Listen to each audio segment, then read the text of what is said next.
Your ancestors weren't dignified. They were bored, inventive, and spectacularly weird.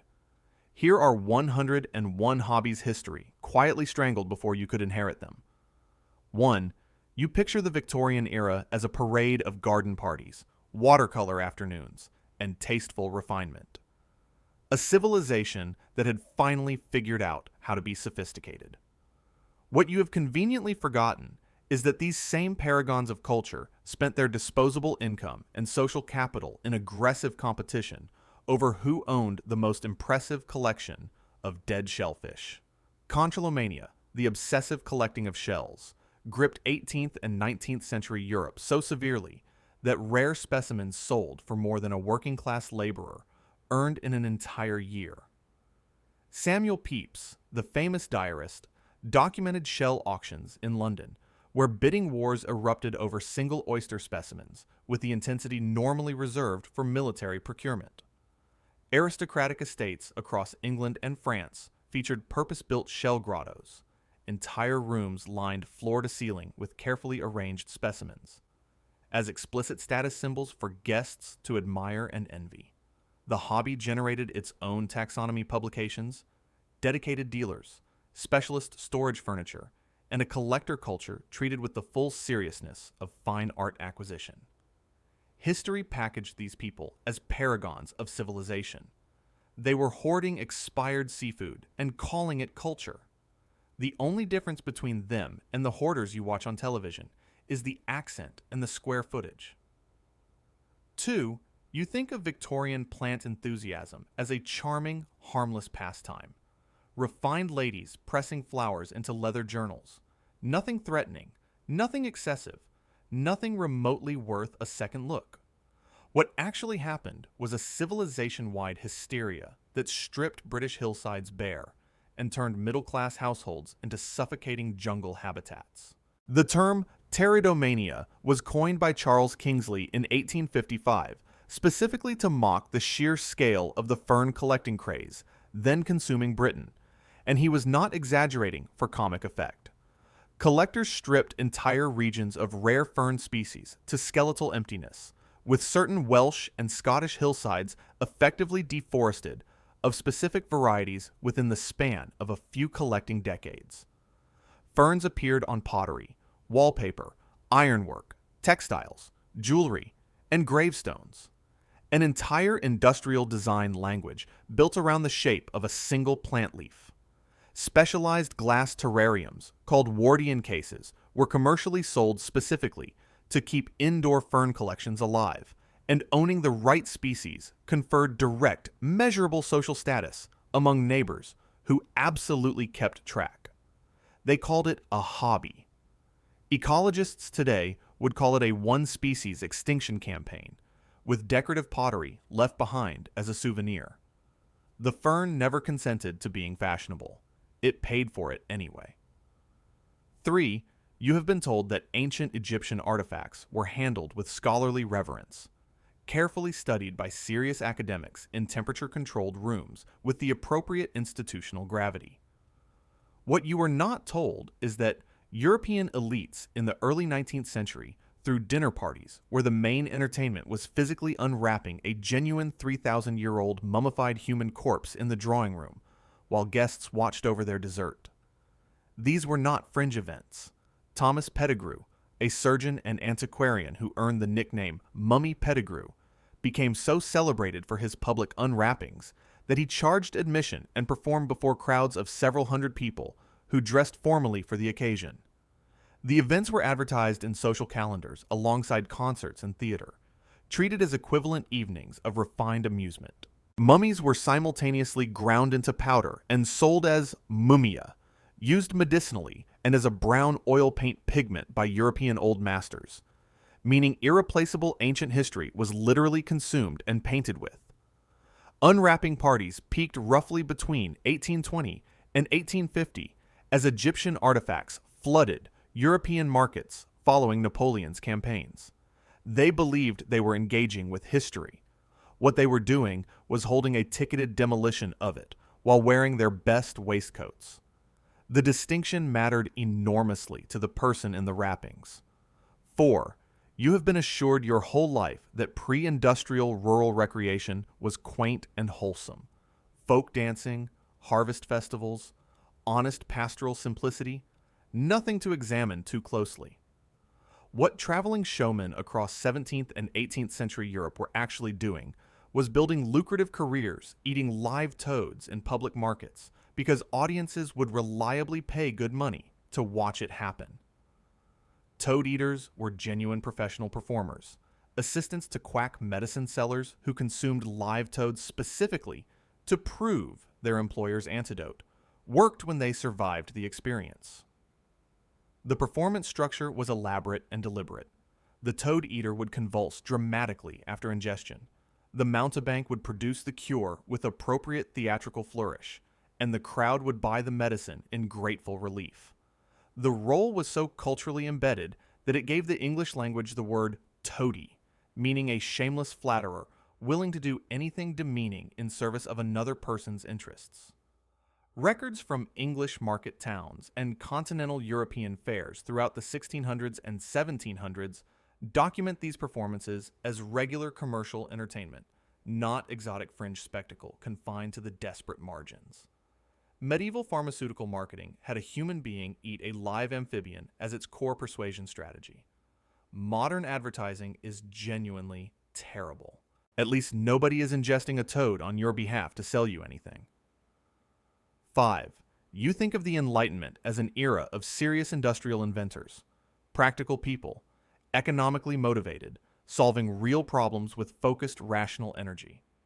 What the 18th century's most prestigious social hobby was actually doing was building elaborate mechanical fake humans, purely to humiliate neighbors at dinner parties and demonstrate superiority at court. Jacques de Vaucanson built his famous digesting duck in 1739, a mechanical automaton that appeared to eat grain and defecate, not as a scientific instrument with any practical application, but as a philosophical provocation designed for social spectacle. Pierre Jacques Droz built 3 famous automata in the 1770s, a writer, a draftsman, and a musician, and toured them across European courts as luxury entertainment, each piece requiring years of construction and consuming fortunes. Wealthy aristocrats commissioned competing automata specifically to out-impress rivals, creating an arms race of mechanical toy-making that drained significant resources with no productive output. Wolfgang von Kempelen's Chess Turk, presented in 1770 as a chess-playing mechanical man, was actually a fraud housing a concealed human chess player inside the cabinet, and European royalty was entirely fooled by it for decades.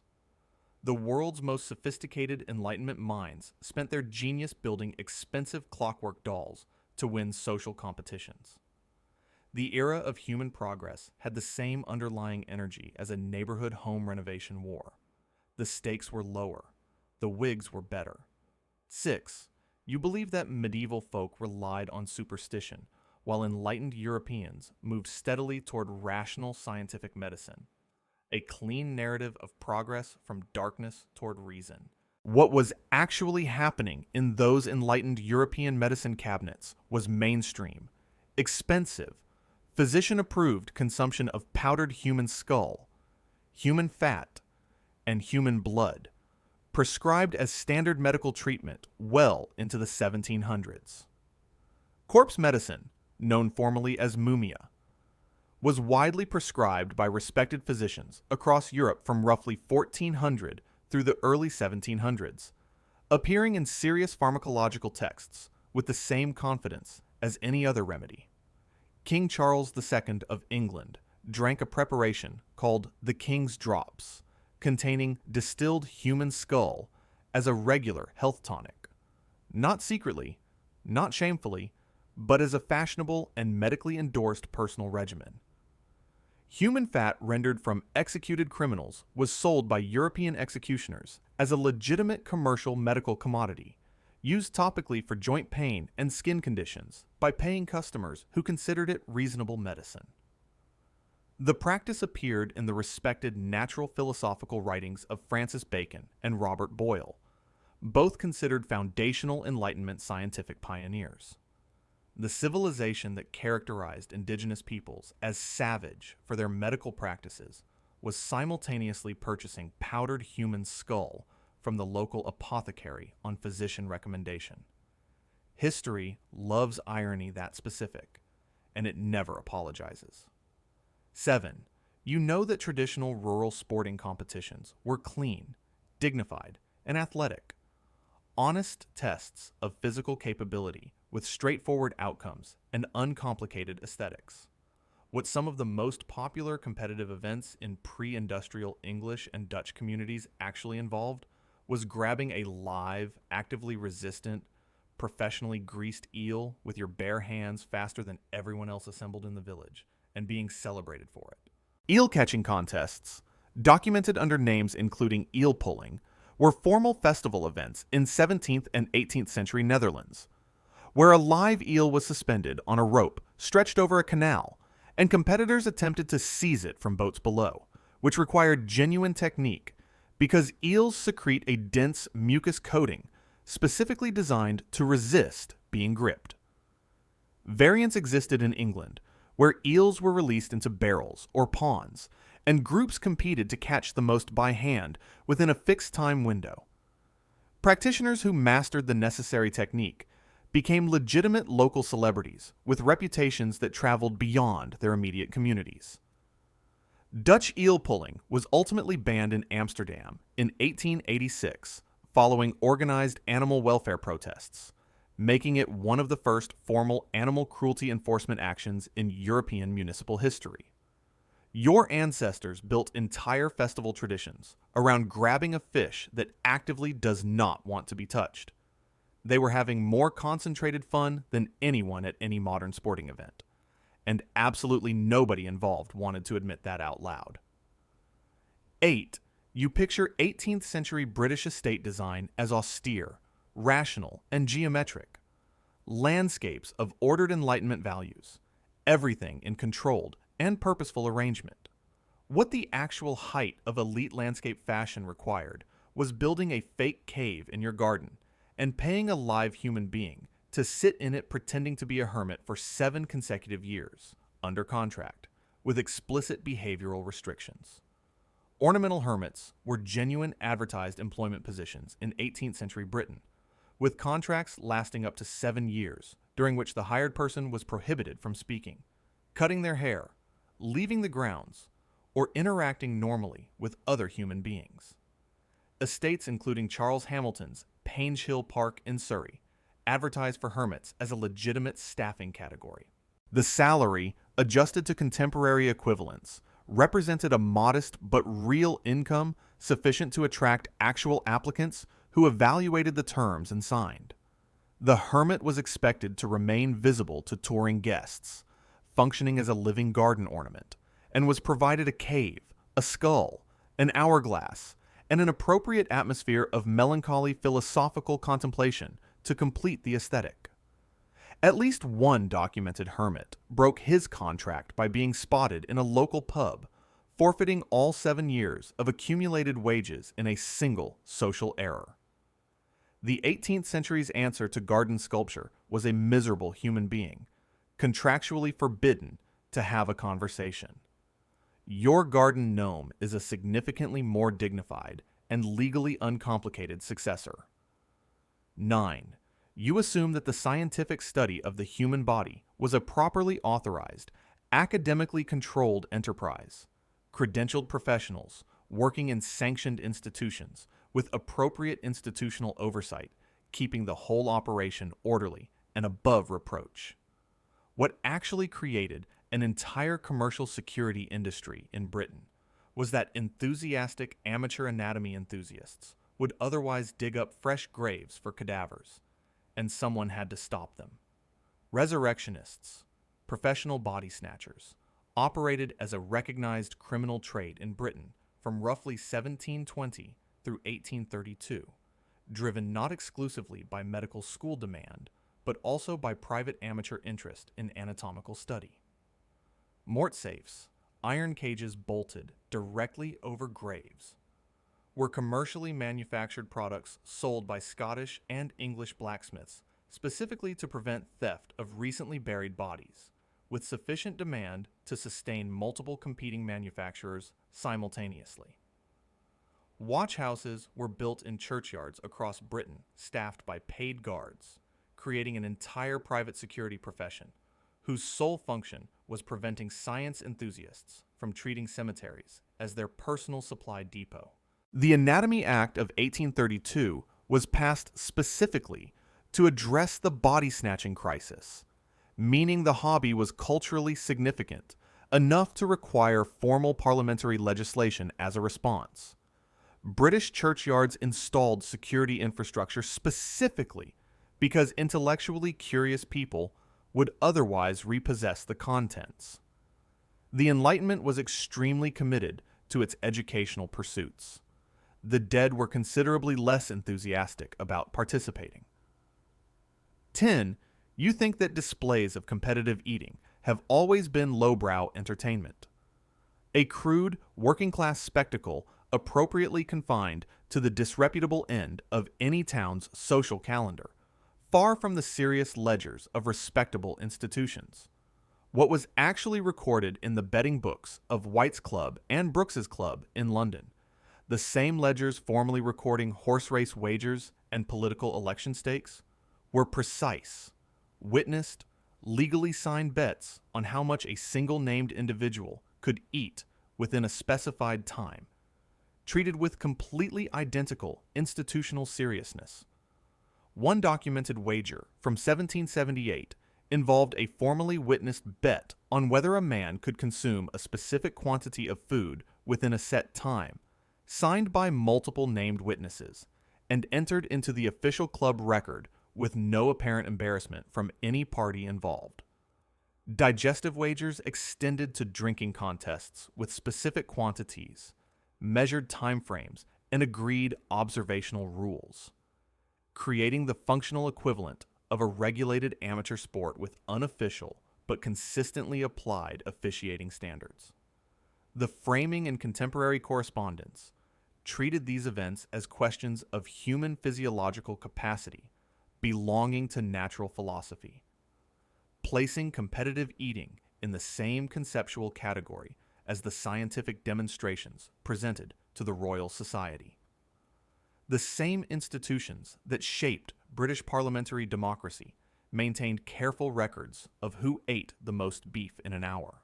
Civilization has always contained both things simultaneously and called both of them civilized. 11. You have been told that blood sport attendance was a rare, extreme event, something confined to rough criminal elements at the margins of decent society, far from anyone who considered themselves respectable. What Elizabethan and Jacobean Londoners were actually doing was attending bear baiting arenas on a weekly basis as completely routine middle-class entertainment, regularly scheduled directly after Sunday church services, with absolutely no sense of cognitive dissonance about the sequence. The Bankside Bear Gardens in London operated on a regular weekly schedule throughout the 16th and early 17th centuries, competing directly with theatrical playhouses for identical audiences, making leisure choices between equivalent options. Queen Elizabeth was a documented bear baiting enthusiast who maintained royal bear gardens at crown expense and hosted baiting events for visiting foreign dignitaries as a deliberate demonstration of English entertainment culture. Philip Henslowe, the same entrepreneur who managed the Rose Theatre and financed the work of Shakespeare's theatrical company, also owned and operated the Paris Garden Bear Baiting Arena, treating both enterprises as equivalent commercial investments in adjacent leisure markets.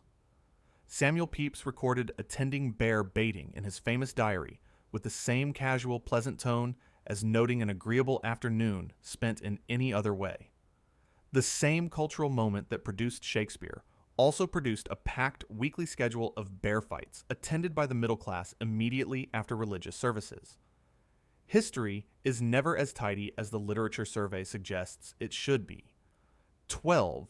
You imagine that the exhibition of people with unusual physical conditions was an aberrant, shameful practice that decent society observed from a safe moral distance, shaking its collective head at the spectacle below.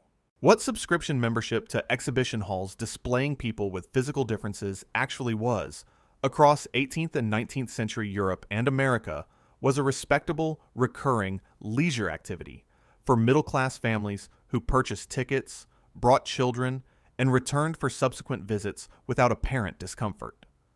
P.T. Barnum's American Museum in New York was not a fringe venue operating in the shadows. It hosted over 38 million visitors between 1841 and 1868, operating in the center of the city as a culturally mainstream family destination with mainstream family pricing.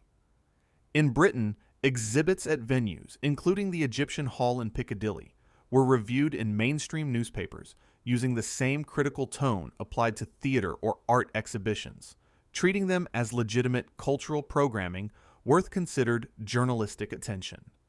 Many exhibitors were themselves business people who negotiated their own contracts, managed their own earnings, and made deliberate choices about participation. The moral framing was genuinely more complex than pure exploitation in multiple well-documented individual cases. Charles Dickens visited and wrote about these exhibitions multiple times as subjects of legitimate social observation. The 19th century's version of a family weekend outing had a significantly more direct confrontation with human difference than any contemporary alternative.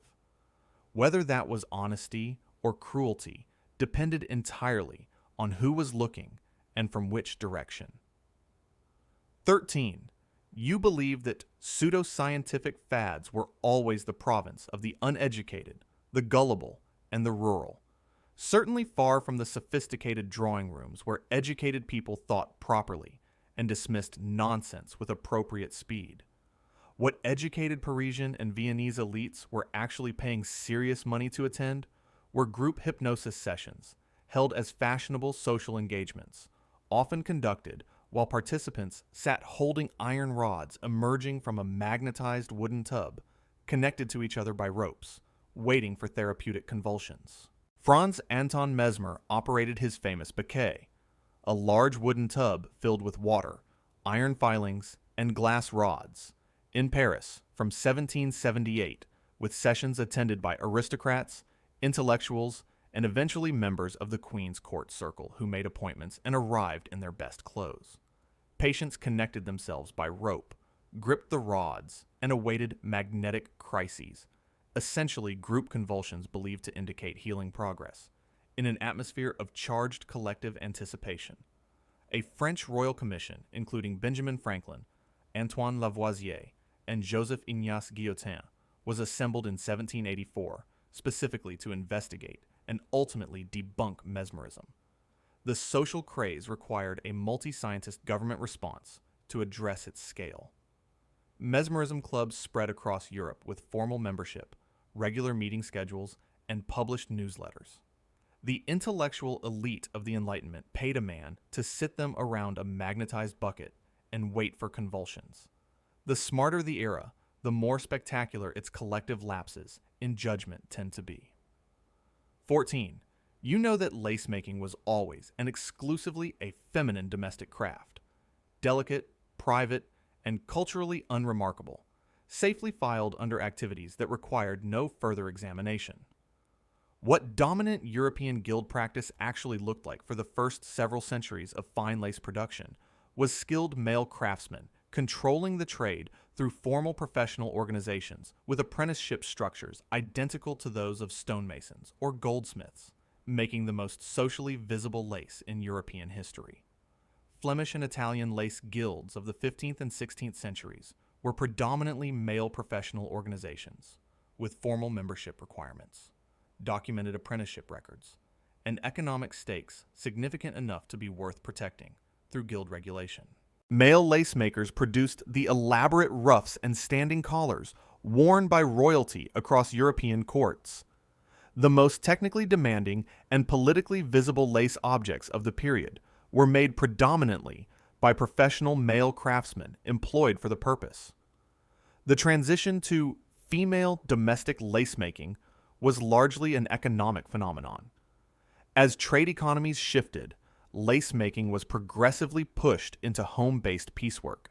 And with that migration came cultural reassignment to women as a natural, feminine skill, erasing the preceding professional history. Spanish and Portuguese colonial records from the 16th century document male lace-making instruction brought to the Americas as a skilled trade requiring transmission. One of history's most thoroughly feminized crafts spent its first productive centuries as a male-dominated guild profession. The hobby did not change. The economic value attached to it changed. Everything else followed automatically and without acknowledgement. 15. You might assume that keeping human beings as status symbols was an ancient barbarism confined to slave economies and primitive imperial cultures. Something civilized societies had clearly moved beyond by the time of the Renaissance and its celebrated humanism. What competitive European courts across the 16th and 17th centuries were actually doing was collecting and displaying short-statured people as living prestige objects with the same organizational enthusiasm applied to art acquisition, treating the practice as a refined demonstration of taste and resource. Spanish, Russian, and Polish royal courts all maintained documented court dwarfs as official court positions, with designated roles, regular salaries, and specific social functions. Peter the Great of Russia hosted an elaborate mock wedding of court dwarfs as a formal entertainment event attended by the full court, treating it as a production worthy of imperial occasion. Velázquez painted multiple portraits of Spanish court dwarfs, including figures in Las Meninas, documenting their central and visible role in court social life rather than marginal or hidden status. Competitive acquisition of short-statured people between rival courts is documented in diplomatic correspondence, with rulers literally gifting and trading human beings using precisely the language applied to luxury art objects exchanged between collections. Multiple of Europe's most artistically celebrated royal courts simultaneously maintained competitive living collections of human beings used as decor and entertainment. The portrait galleries look measurably different once you know what else was being cataloged in the same administrative ledgers. 16. You picture investment hobbies for 18th century gentlemen centering on land, livestock, and financial instruments with appropriate gravitas, respectable economic activity with clear productive rationale, and nothing embarrassing to explain to posterity. What was actually a financially substantial enough industry to generate speculative investment in supply chains was the European wig trade, with documented investors funding collectors who traveled rural regions, purchasing hair directly from peasant women and girls as a recognized commercial practice recorded in 18th century trade accounts. European wig demand peaked in the early 18th century, with a single fashionable court wig requiring the equivalent of multiple human heads worth of hair and costing a skilled craftsman's annual wage. The economics were serious enough to sustain an entire professional infrastructure. Professional hair merchants operated documented commercial routes through rural France, Germany, and Italy, purchasing hair from women and girls who needed the income and had it growing conveniently on their heads. London and Paris housed specialist wig-making workshops, employing dozens of craftsmen working exclusively on powdered hair structures, requiring weekly professional maintenance and periodic complete replacement.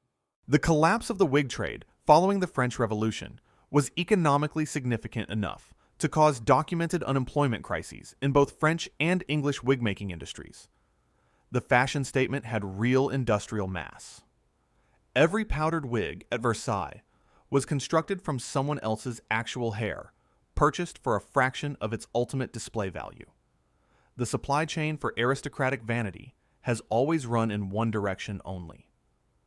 17. You think of extreme geological event observation as a modern adrenaline-seeking behavior, something enabled by contemporary transportation infrastructure and a cultural risk appetite that previous centuries simply did not possess or particularly want.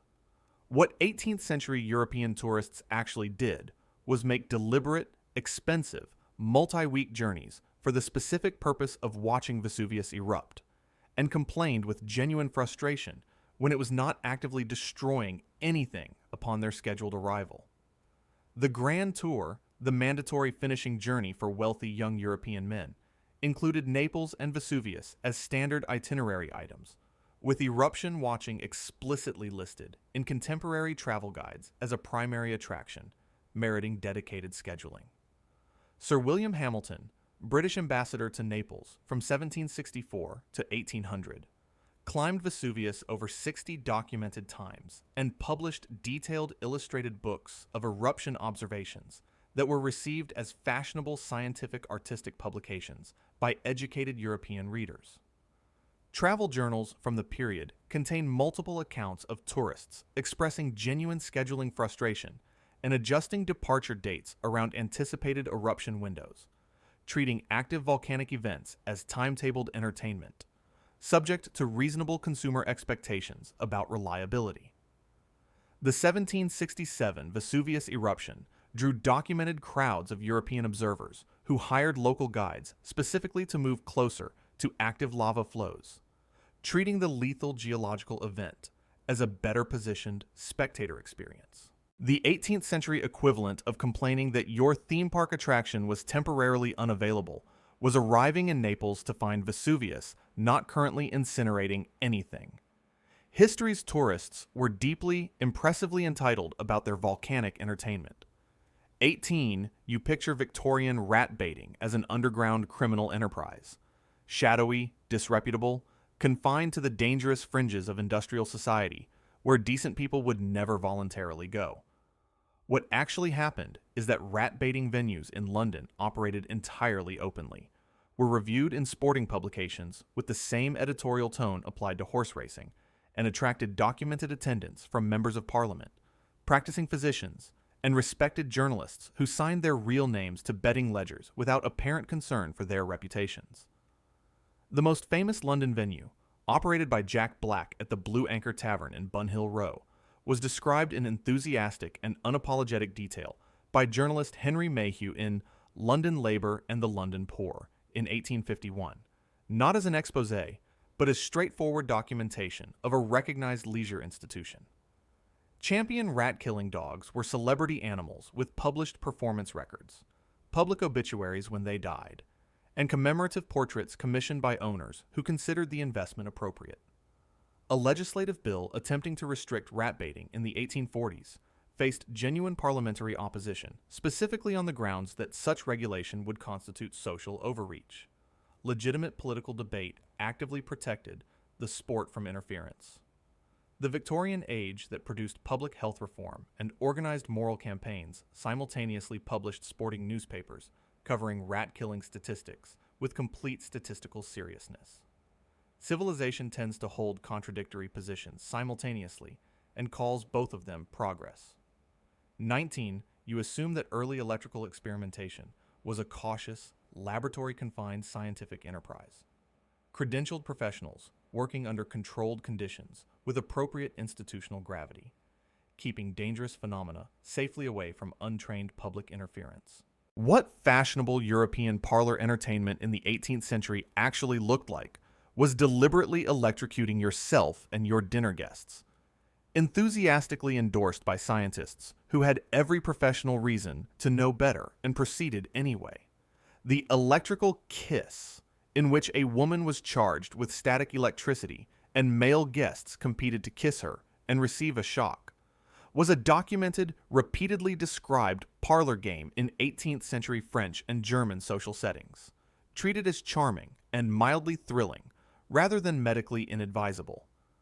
Abbé Nollet, a respected French scientist, demonstrated electrical conduction in 1746 by passing a charge through a chain of 180 royal guards simultaneously, and considered the spectacle of their involuntary collective jumping a successful scientific demonstration worth repeating for audiences. Benjamin Franklin's kite experiment was followed by numerous documented attempts by amateur enthusiasts to replicate it, several of whom were killed.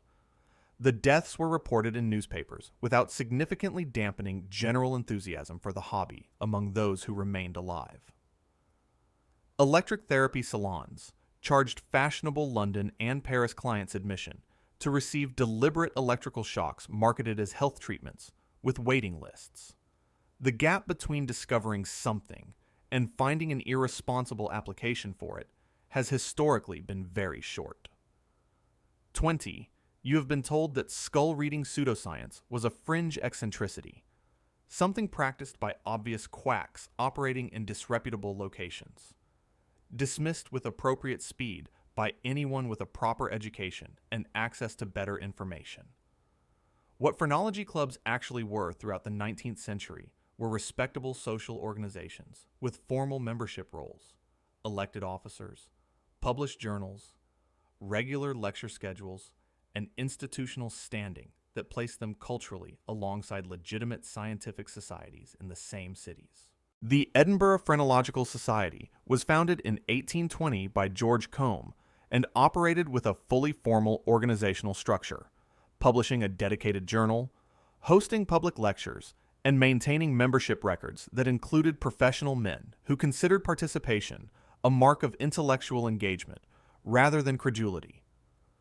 Phrenological analyses were used by actual employers, actual courts, and actual schools to make real decisions affecting real people. Hiring recommendations, sentencing influences, and educational placement decisions were documented as being shaped by measurements of skull bumps performed by practitioners who charged for the service. Charles Darwin, Abraham Lincoln, and Queen Victoria all had their skulls professionally analyzed by phrenologists, not as jokes, but as genuine consultations treated with varying but non-trivial degrees of seriousness. Phrenology persisted as a commercially viable industry in Britain and America well into the 1900s. A practice that decided your career potential by measuring your forehead operated inside actual courtrooms.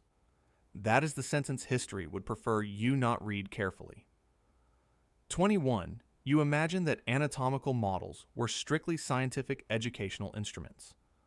Objects confined to medical institutions and university lecture halls, handled only by trained professionals with legitimate academic purposes and the appropriate institutional permissions. What fashionable home decor for educated European gentlemen in the 18th and 19th centuries actually included was detailed wax models of dissected human anatomy, purchased from specialist workshops and displayed in personal cabinets alongside fine art and natural specimens without apparent discomfort on anyone's part. La Specola Museum in Florence opened in 1775, displaying over 1,400 wax anatomical models to the paying general public, immediately becoming one of the most fashionable tourist destinations in Europe.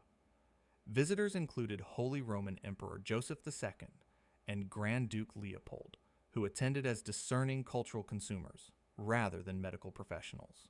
Private collectors competed to acquire smaller-scale anatomical wax pieces from Florentine and Bolognese workshops, with the most prized pieces, full-length, reclining female figures with removable layers revealing internal organs, described by buyers in the same aesthetic terms applied to classical sculpture. Madame Tussaud began her career making death mask wax casts of guillotined revolutionary figures, a career origin considered legitimate and only mildly unusual rather than catastrophically disturbing. Cultured 18th century home decor could include a detailed wax model of a dissected pelvis displayed next to the good china. Interior design had a very different definition of what constituted an interesting conversation piece. 22. You picture botanical collecting as a peaceful, contemplative occupation, suited to mild-mannered naturalists with comfortable field notebooks and unhurried schedules. Nothing competitive, nothing commercially brutal, nothing that would require a coroner's involvement at any point. What the Victorian orchid craze actually sent into lethal tropical environments were hired hunters who bribed local leaders, deliberately sabotaged competitors' supply operations, and routinely died in the field, all to deliver living plants to wealthy hobbyists who would display them in heated English greenhouses. The term orchidilarium described the obsession accurately. Rare orchid specimens sold at auction for prices equivalent to a middle-class worker's annual salary, with documented bidding wars at Royal Horticultural Society shows attracting serious financial participants. Professional orchid hunters competed so aggressively that documented sabotage included deliberate misinformation campaigns about plant locations and physical destruction of competitors' established supply sites in remote locations. William Arnold, employed by the prestigious Veitch Nursery in the 1890s, drowned during a collecting expedition in Colombia. He was one of dozens of professional deaths documented in the Victorian orchid trade during the period. Some hunters deliberately stripped entire regional populations of specific species to manufacture artificial scarcity, driving auction prices higher through deliberate ecological destruction. The hobby of growing flowers in a glass room required a supply chain in which actual human beings died in South American jungles. The orchid on your grandmother's windowsill has a considerably darker origin story than the greenhouse suggests. 23, you might expect that book collectors were devoted preservationists, careful custodians of knowledge who treated every volume as irreplaceable and approached their collections with the reverence the objects deserved. What a documented practice among 18th and 19th century rare book collectors actually involved was purchasing complete volumes specifically to destroy all but one copy, deliberately manufacturing artificial scarcity to increase the value of the surviving copy they retained in their personal collection.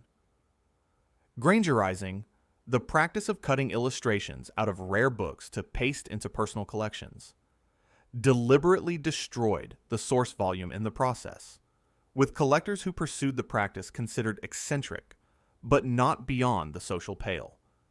Specific documented cases exist of collectors purchasing multiple copies of rare editions at auction and destroying the duplicates to make their retained copy more valuable, treating irreplaceable printed objects as financial instruments rather than cultural repositories.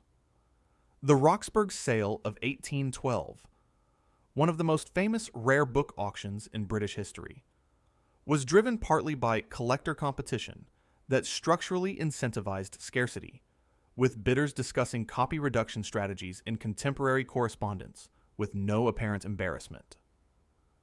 John Bagford, an early 18th century English antiquary, is documented to have destroyed thousands of rare, early printed books to extract title pages for his collection, a practice condemned by contemporaries, but prosecuted by nobody with any authority to act. Some of history's most passionate book lovers destroyed books as their primary professional hobby. The history of collecting contains its own built-in self-destruction mechanism, and always has. 24, you think of silhouette portraits as a quaint, minor art form, a simple shadow trace hobby with no particular cultural weight, no professional dimension worth examining, and no social function beyond mild decorative sentimentality at the domestic level. What silhouette cutting actually was before photography existed was a serious professional and competitive art form with dedicated salons, celebrated practitioners commanding significant fees, and a social function precisely equivalent to what the professional portrait photography session would perform for later generations. Johann Caspar Lavater's Physiognomische Fragmente, published between 1775 and 1778, used silhouette profiles as scientific evidence for reading character from physical appearance, making silhouette cutting a component of a pseudoscientific framework treated seriously by educated European society with real professional consequences. Skilled silhouette artists commanded fees comparable to portrait painters of moderate professional reputation. Auguste Edouard cut over 100,000 silhouettes across his career and charged on a sliding scale calibrated to the client's social status, maintaining records with the organization of a professional studio operation. Dedicated silhouette salons in major European capitals maintained waiting lists, and attendance at a recognized artist's salon carried social credential value in certain circles where such things were tracked and noted. Before photography, your shadow was a professional document that people used to assess your character and hiring suitability, The profile picture has always been doing significantly more social work than it deserves credit for performing. 25. You understand Luigi Galvani's electrical discoveries as sober scientific experiments. Serious work conducted with appropriate professional gravity in properly controlled academic settings, far from anything resembling entertainment or public spectacle. What galvanism demonstrations actually were in the early 19th century were commercially promoted public events where paying audiences watched dead animals and recently executed criminals twitch from applied electrical current and responded to the spectacle with documented fascination rather than horror.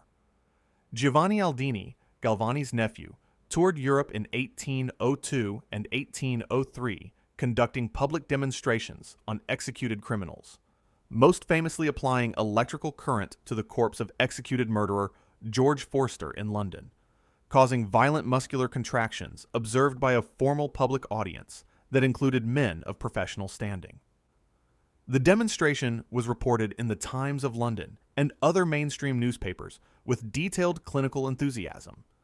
The editorial response was curiosity, not moral condemnation from any significant quarter.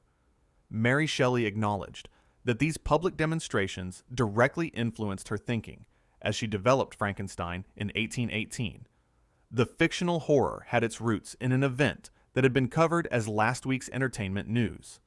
Galvanism demonstration kits were commercially sold to amateur enthusiasts who performed scaled-down versions on dead frogs in their own homes as an educational hobby with published instructional support.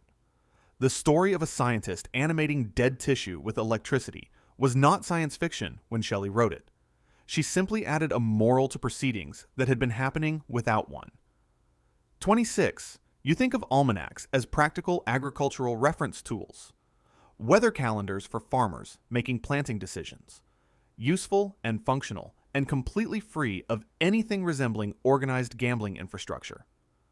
What almanac prophecy gambling actually was in 17th and 18th century England was a documented betting culture in which people placed formal wagers on whether specific published predictions would prove accurate, treating printed prophecy as a legitimate basis for a functioning regulated gambling market with real financial stakes. Old Moore's Almanac, first published in 1697, consistently outsold every other publication in Britain for over a century. The almanac was the highest circulation printed document in the country, making prophecy consumption the dominant reading habit of the English-speaking world. The almanac prophecy market created genuine financial incentives for authors to produce spectacular, memorable predictions rather than accurate ones. Sensationalism was structurally rewarded by the commercial system, and accuracy was not required to maintain sales. Documented wagers appear in English coffeehouse records specifically referencing almanac predictions about weather events, political outcomes, and astronomical occurrences. Betting slips tied directly to published text created a novel paper-to-wager financial instrument. Jonathan Swift's satirical Predictions for the Year 1708, in which he published a fake almanac predicting the death of a specific real almanac maker, and then confirmed it in print, successfully disrupted the Target's commercial almanac business. The most read publication in 18th century England was being used to place bets. The relationship between media consumption and gambling has never actually changed. Only the medium has updated. 27. You picture Victorian taxidermy as a straightforward natural history preservation practice. Scientific documentation of animal specimens conducted with appropriate professional detachment and organized for educational institutional purposes. What the most fashionable Victorian taxidermy actually produced was dead animals in human clothes, staged in elaborate miniature scenes depicting schoolrooms, tea parties, and cricket matches, displayed as drawing room entertainment for paying visitors who found the arrangements charming rather than deeply strange. Herman Ploquet's anthropomorphic taxidermy pieces, including kittens arranged in domestic settings, frogs conducting duels, and rabbits attending academic instruction, were exhibited at the Great Exhibition of 1851 and were among the most popular displays in the entire Crystal Palace, attracting the sustained attention of the same crowds who had come to see industrial machinery and imperial achievements. Walter Potter created elaborate dioramas over decades, including the Rabbit School, featuring 48 rabbits in academic dress, and the Kitten's Tea Party, which were displayed to paying visitors at his museum in Sussex as mainstream family attractions. Queen Victoria herself reportedly expressed enthusiasm for Plouquet's work during her great exhibition attendance. Royal endorsement normalized the genre for anyone who still needed social permission to enjoy it. The era famous for emotional severity and moral rectitude produced enthusiastic crowds staring at dead rabbits wearing miniature graduation caps. The Victorians contained substantially more fun than they will ever receive credit for from anyone who only read the literature. 28. You know that the morbid intersection of death and birth was treated as a taboo subject, carefully avoided in respectable medical and social discourse. One of those areas where professional decorum required careful circumnavigation rather than direct engagement. What early modern European physicians were actually doing with documented enthusiasm was collecting cases of post-mortem fetal expulsion, arguing competitively about causation in formal academic publications, and building personal case libraries as a recognized form of professional distinction within medical scholarly culture. The phenomenon was documented and formally debated in European medical literature from the 16th century onward, with competing theoretical explanations published in respected journals across multiple national medical traditions. French, German, Italian, and English practitioners all contributed to a body of literature treating the subject as genuine academic inquiry worth pursuing. Physicians collected and cataloged documented cases with the same systematic enthusiasm applied to other categories of rare medical phenomena, treating the accumulation of unusual cases as a form of professional achievement that distinguished serious practitioners from those who confined themselves to routine clinical work. The academic debate about precise physiological mechanisms generated Latin medical treatises throughout the 18th century, in which competing scholars treated the subject with complete clinical detachment and considerable professional competitive energy directed at establishing priority. Academic ambition finds its way into every possible corner of available human experience, without exception or restraint. The publications exist. The case files are real. The competitive enthusiasm for cataloging them was entirely sincere. 29. You believe that magnet therapy is a modern alternative medicine scam. Something invented by contemporary charlatans specifically to extract money from a credulous contemporary market with insufficient scientific literacy to recognize the fraud. What was actually generating a luxury goods industry in 18th and 19th century Europe and America was wearing magnets as fashionable medical devices, with custom-designed decorative medical metalwork sold through mainstream retail channels to buyers who considered the purchase entirely reasonable. Franz Anton Mesmer, of mesmerism fame, initially based his entire therapeutic practice on actual physical magnets before pivoting to his theory of animal magnetism. His early magnet work attracted serious patients, including members of the Viennese aristocracy, who came, paid, and returned for follow-up sessions. By the 1800s, patent medicine companies in Britain and America were selling decorative magnetic bracelets, magnetic insoles, and magnetic belts through mainstream retail channels, with advertisements placed in respectable newspapers that accepted the business without editorial comment. The Sandon Electric Belt Company sold magnetic devices through national mail-order catalogs in the late 19th century, with customer testimonials from named, real-sounding individuals who claimed specific clinical outcomes from wearing the products. A congressional report in the 1890s documented the magnetic cure industry's commercial scale, estimating annual revenues in the millions of dollars, comparable in economic mass to legitimate pharmaceutical commerce of the same period. Magnet therapy jewelry has been a profitable commercial industry for at least 250 years, without ever producing a single documented medical outcome. The business model has outlived every generation of its customers. That is a genuinely impressive commercial achievement by any standard. 30. You assume that anatomical skeleton preparation was a specialized professional technique, something confined to medical institutions and natural history museums staffed by trained scientists with the appropriate credentials and equipment to handle the process responsibly. What amateur natural history manuals of the 19th century actually included as standard instructional content was detailed guidance on preparing and articulating animal skeletal specimens at home, treating the practice as equivalent in complexity and social acceptability to amateur chemistry or botanical pressing for any interested gentleman.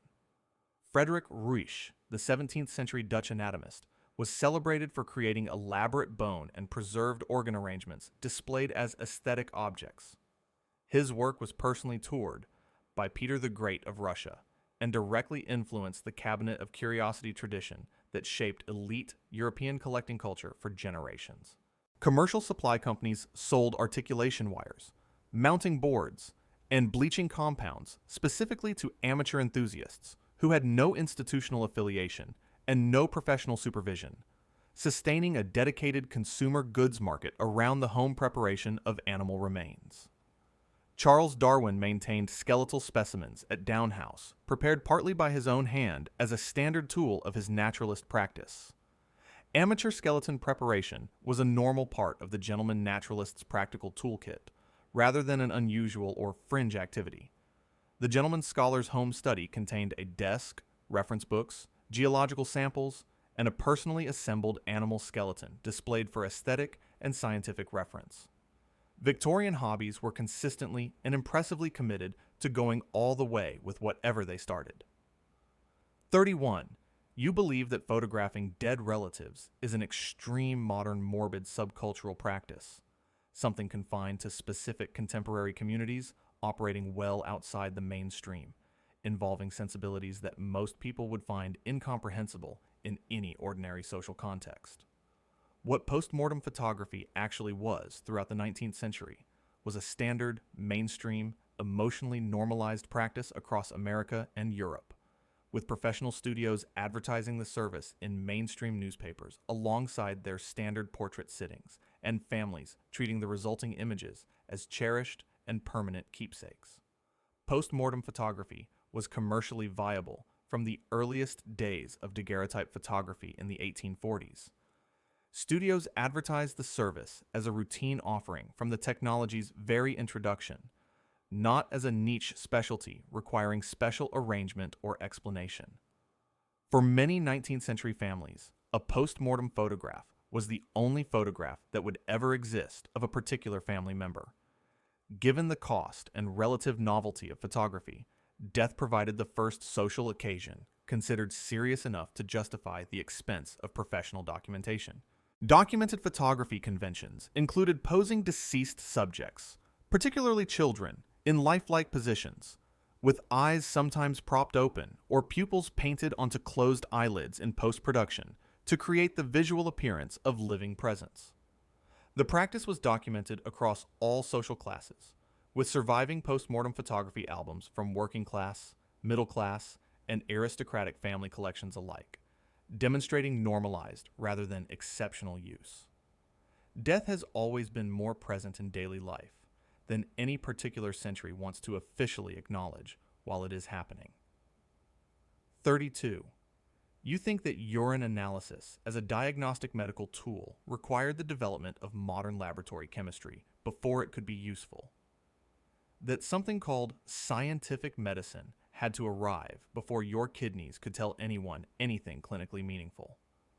What mainstream European medical practice actually consisted of for over 1,000 years was uroscopy, the systematic examination of urine's color, smell, taste, and sediment to diagnose disease, predict health outcomes, and in some hands evaluate moral character.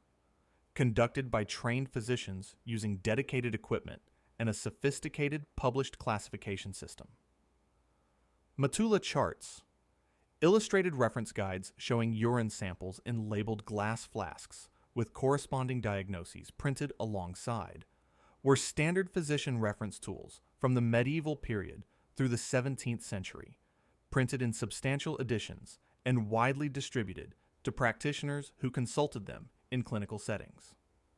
The piss prophet, a physician specializing exclusively in uroscopy, was a recognized professional role in early modern Europe, with some practitioners operating without examining patients at all, diagnosing conditions purely from submitted urine samples delivered by messengers, and returning written conclusions without direct contact.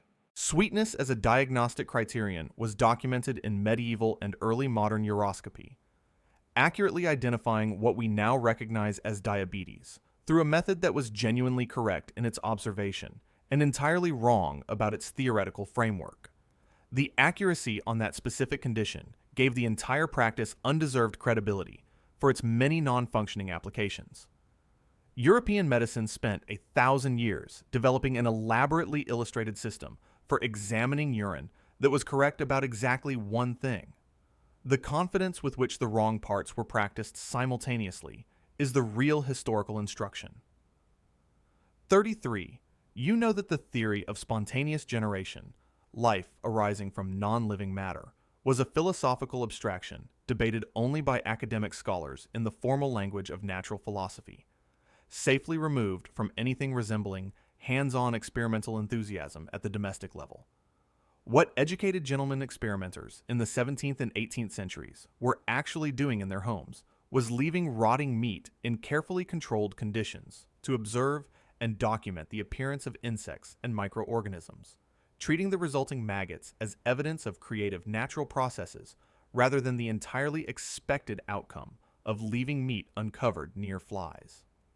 Francesco Redi's famous 1668 experiment disproving spontaneous generation for insects required the prior existence of a widespread sincere assumption among educated people that leaving meat in open air naturally produced maggots from within the meat itself, an assumption held genuinely enough to require formal experimental refutation with controlled methodology.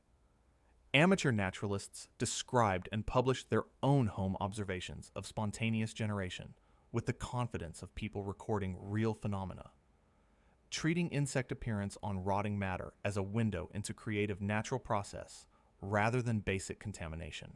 The debate persisted in sophisticated form through the 18th century, Needham versus Spallanzani, with both men conducting competitive controlled experiments as an ongoing personal research hobby lasting decades. Louis Pasteur's definitive 1859 disproof was still newsworthy because educated people still maintained the possibility after 2 centuries of contradicting evidence. Confirmation bias has always been the most reliable thing in any laboratory regardless of the era or the equipment available. 34. You picture ancient funeral rites as solemn, dignified religious observances. Grief displayed through prayer, ceremony, and quiet reflection, with the competitive athletic instinct placed respectfully aside for the occasion. What elite ancient funerals across Greek, Roman, and Celtic cultures actually required as mandatory components were multiple days of organized competitive athletics, foot races, wrestling, chariot racing, boxing, armed combat, discus throwing, archery, and javelin competitions, with prizes awarded to winners and audiences expected to watch and respond with appropriate enthusiasm. The funeral games for Patroclus described in Homer's Iliad, in Book 23, include 8 distinct competitive events organized immediately following the burial, presented as the appropriate and honorable way to mark a warrior's death, rather than an unusual supplement to standard mourning practice. Roman gladiatorial combat originated specifically as a funerary practice. The earliest documented Roman gladiatorial fights in 264 BCE were held at the burial of a private citizen as a funerary honor, not as state entertainment, making the entire subsequent Roman arena tradition the extended institutional legacy of a burial custom. Celtic chieftain burials across Iron Age Europe included competitive elements documented through archaeological evidence, feasting equipment, game pieces, and sports gear. Appearing in elite burial contexts suggests organized competitive activity was standard funerary protocol rather than exceptional addition. The ancient world's response to death was to immediately organize a competitive athletics tournament and expect everyone to participate appropriately. The distinction between mourning and sporting festival was architecturally indistinguishable.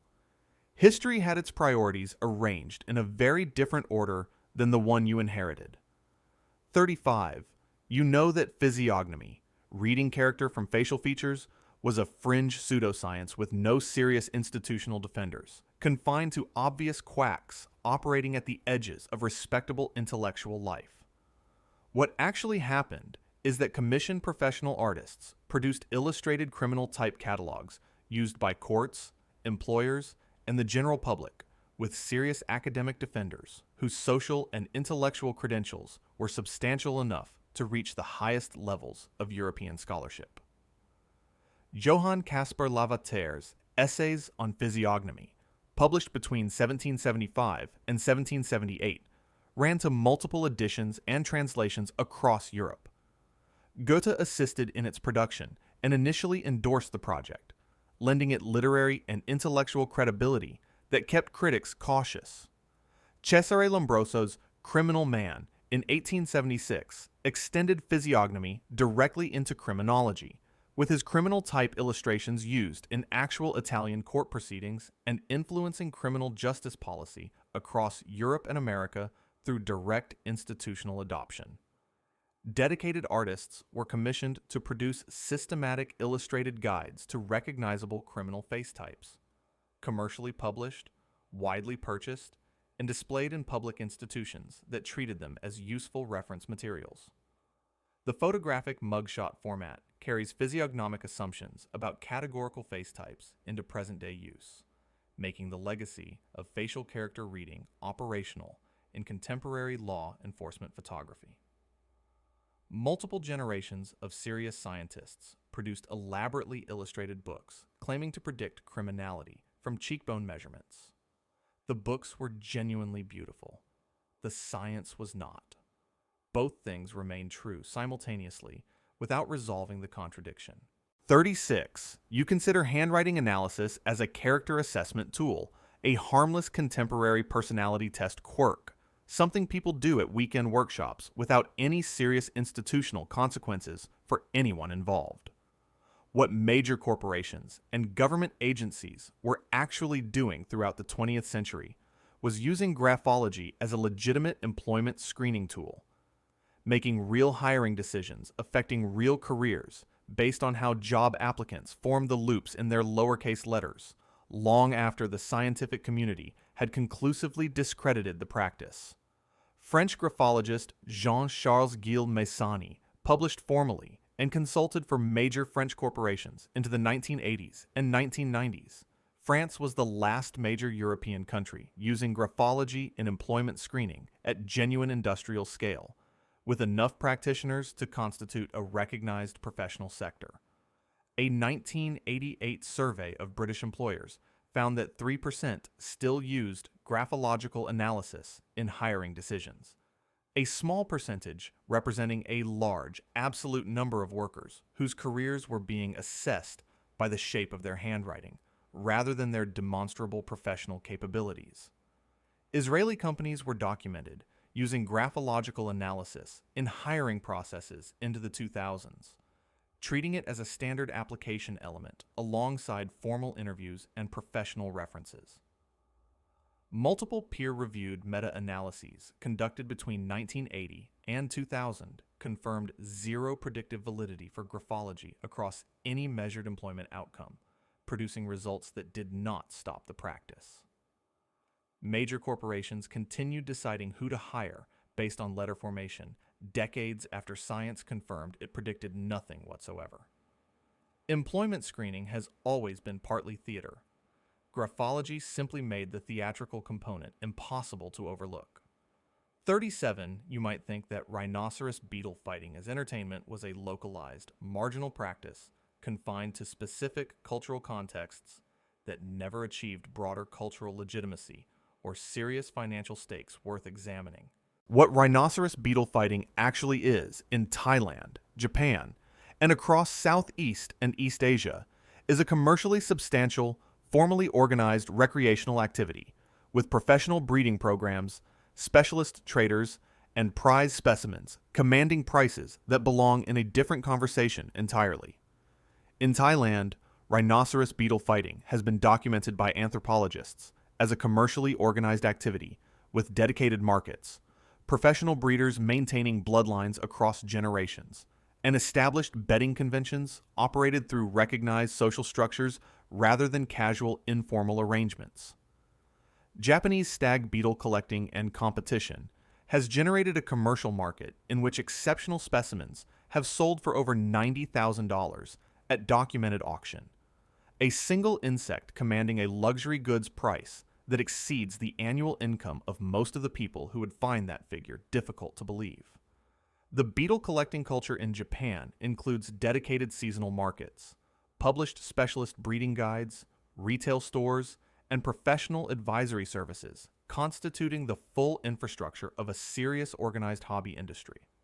China maintains a parallel tradition, with cricket fighting documented continuously for over 1,000 years, with records of selection protocols, care requirements, specialized diet management, and competition rules maintained without significant interruption through multiple dynasties. One of the world's most continuously documented competitive sports involves two beetles on a stick.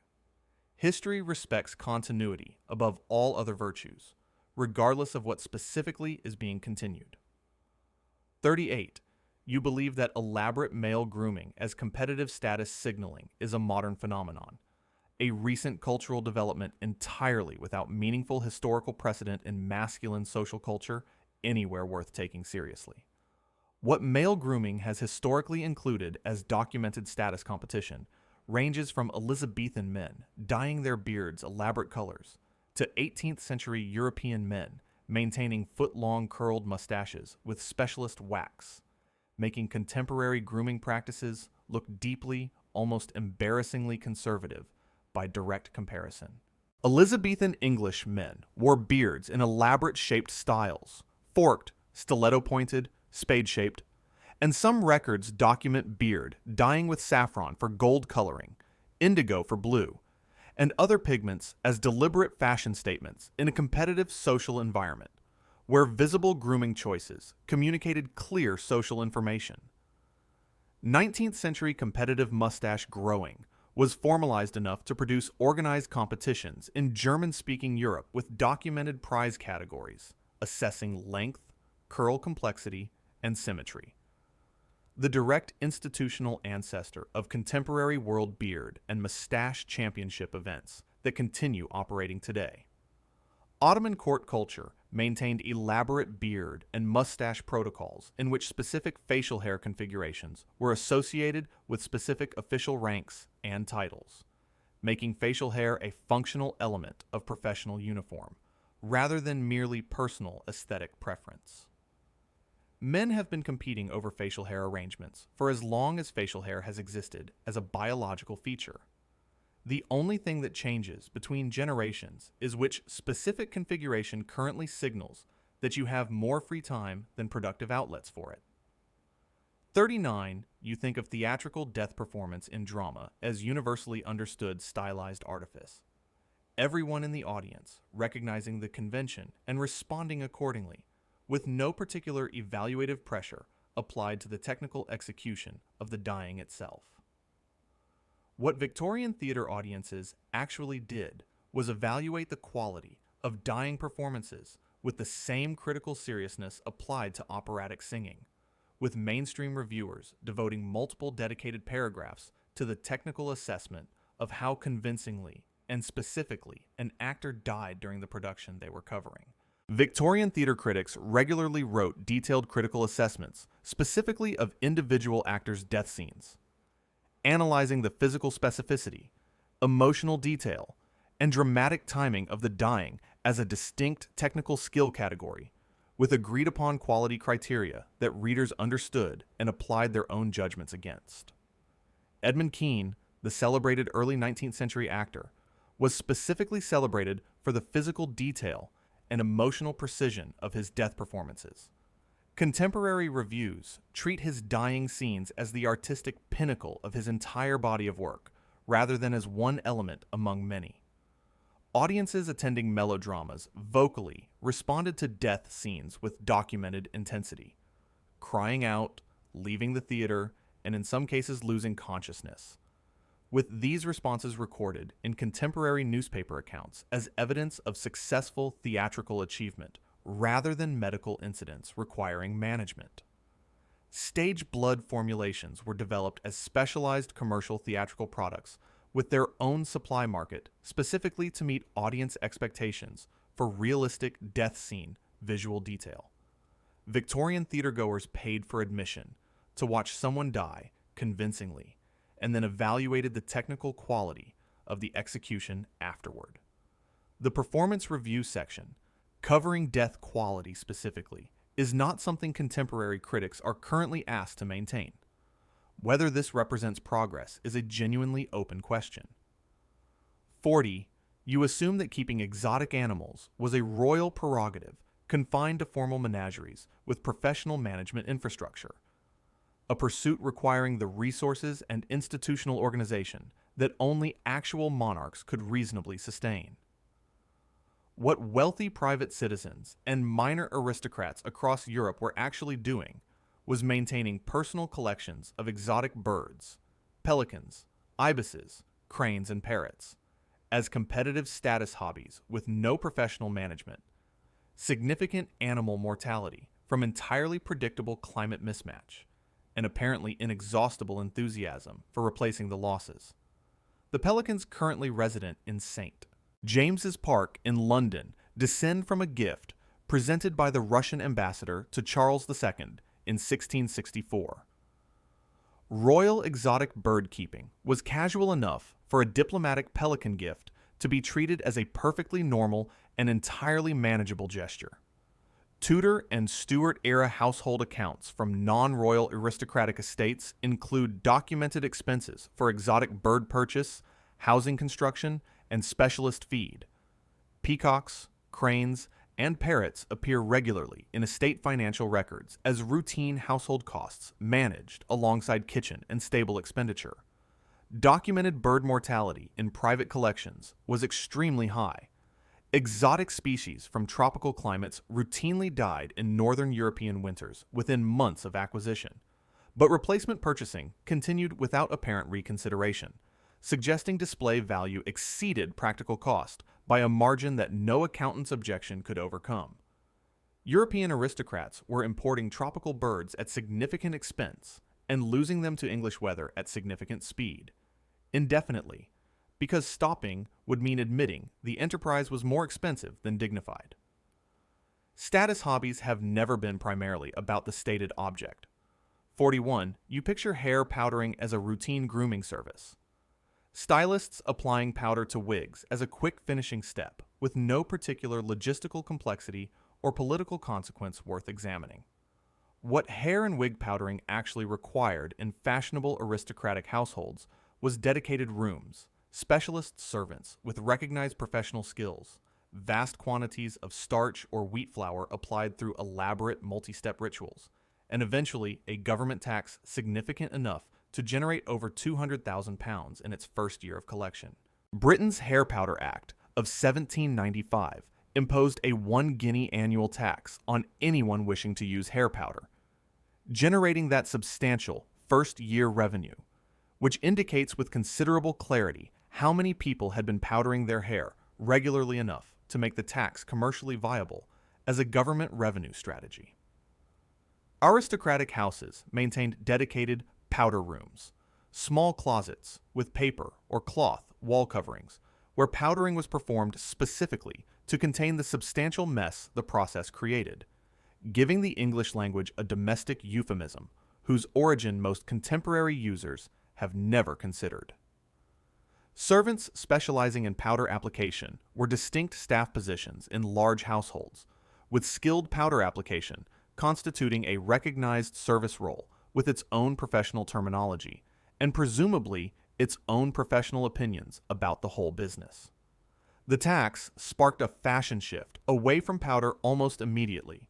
William Pitt the Younger's political opponents deliberately stopped powdering their hair as a public protest gesture, making unpowdered hair a recognizable political statement visible across any room. A British government successfully destroyed a major fashion trend using a tax. Vanity, it turns out, has a price point at which it quietly reconsiders its commitments.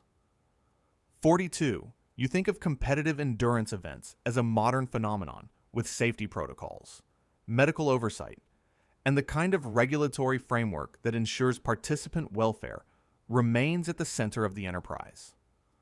What commercially promoted public entertainment in late 19th and early 20th century America actually included were deliberate sleep deprivation contests held in rented hall venues where paying audiences purchased tickets to observe contestants deteriorating over multiple days, while organizers framed the progressive cognitive collapse as part of the entertainment value being delivered.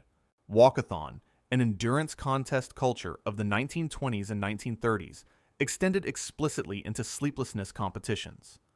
Contestants were publicly displayed for days without sleep in commercial venues, with audiences who had paid for access watching and returning for subsequent sessions to track developments.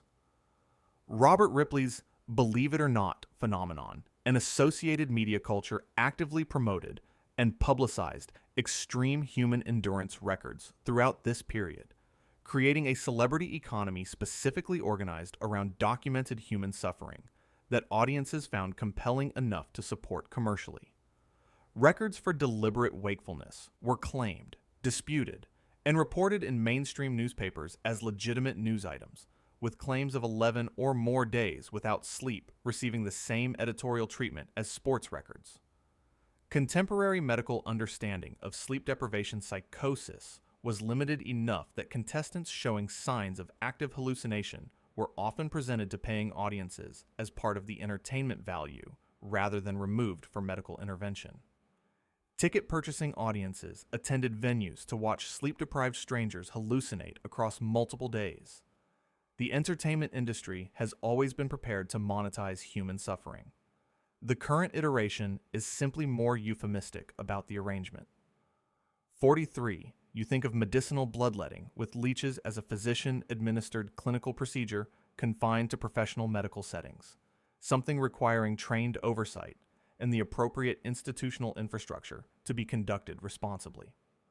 What widespread domestic practice across 18th and 19th century Europe actually involved was maintaining personal home leech collections for self-administered bloodletting, with specialist leech jars commercially sold through apothecary shops.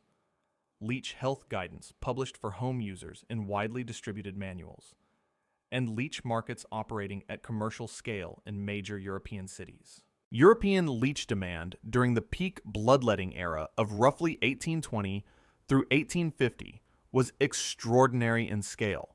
France alone imported over 40 million leeches per year at the height of the craze, creating documented supply shortages that crashed freshwater leech populations across significant portions of their European habitat range. Decorative leech jars, purpose-built ceramic vessels with perforated lids designed to house live leeches in domestic settings, were manufactured commercially and sold through apothecary shops, indicating significant consumer demand from private buyers who intended to use them at home without professional supervision. Published home medical guides of the period included dedicated sections on proper leech storage, feeding schedules, and correct application technique, treating home leech management as normal household health knowledge rather than specialized clinical information. The 19th century medicine cabinet contained a decorative jar of living medical parasites purchased from a shop for regular home use. Modern medicine has improved substantially across many dimensions. Not having to personally maintain the treatment animal in your own home is one of the more underappreciated improvements in the entire history of the field. 44. You think of sending flowers as a simple, direct emotional expression, a pleasant sentiment delivered through a universally understood gesture with no particular interpretive complexity requiring careful attention. What Victorian florography actually was is a complex, dictionary-supported communication system in which specific flower species encoded precise messages readable by any socially literate recipient, generating genuine interpretive anxiety, documented misunderstandings, and enough commercial publishing activity to sustain multiple competing reference books simultaneously in the same market.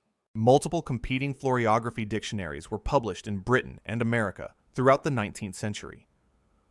Louisa Ann Twamley's The Language of Flowers in 1835, Elizabeth Gamble Wirt's Flora's Dictionary in 1829, and numerous others, with different meanings assigned to identical flowers across different sources, creating an interpretive system that was simultaneously standardized and irreducibly ambiguous for anyone trying to decode a received arrangement.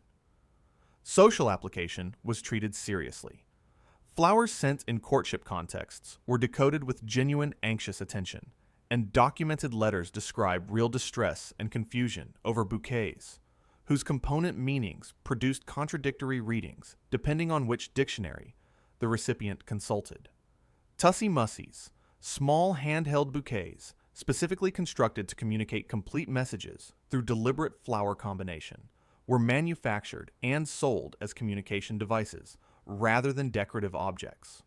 Some period sources specified that a flower handed with the right hand communicated a different sentiment than one handed with the left, adding a delivery method variable to an already elaborate interpretive system. The Victorians developed an encrypted plant communication system and then published the decryption key commercially, so anyone could intercept the messages. Operational security was never the hobby's strong point, and apparently nobody minded.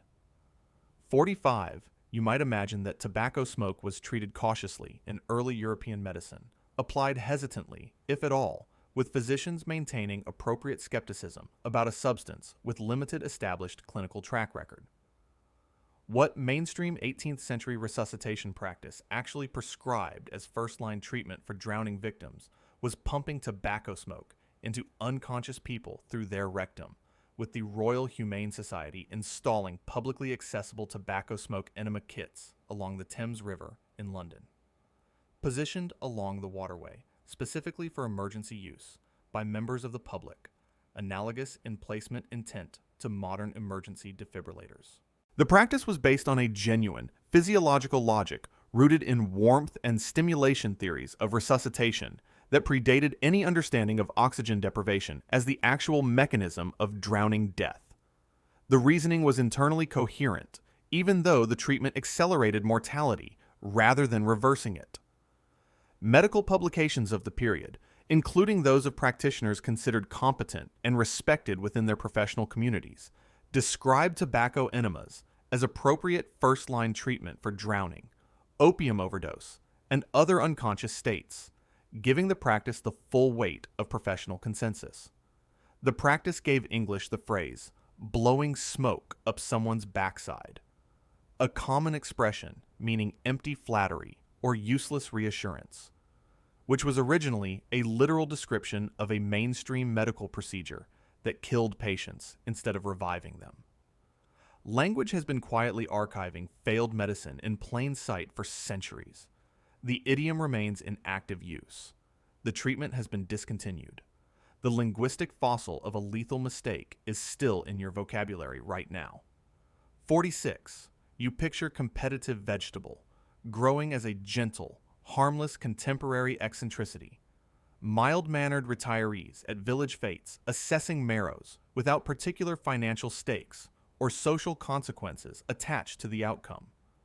What cucumber straightness competition actually was among 18th century English gentlemen was a documented serious pursuit generating purpose-built commercial growing technology, measurable social status for successful practitioners, and enough competitive intensity to make a straight cucumber a genuine demonstration of resource and skill worth displaying to invited guests. The cucumber was a luxury vegetable in 17th and early 18th century Britain. Successfully growing one in the English climate required expensive glass frames, careful heated cultivation, and specialist horticultural knowledge, making a perfect straight specimen a genuine demonstration of both agricultural competence and significant financial resource allocation.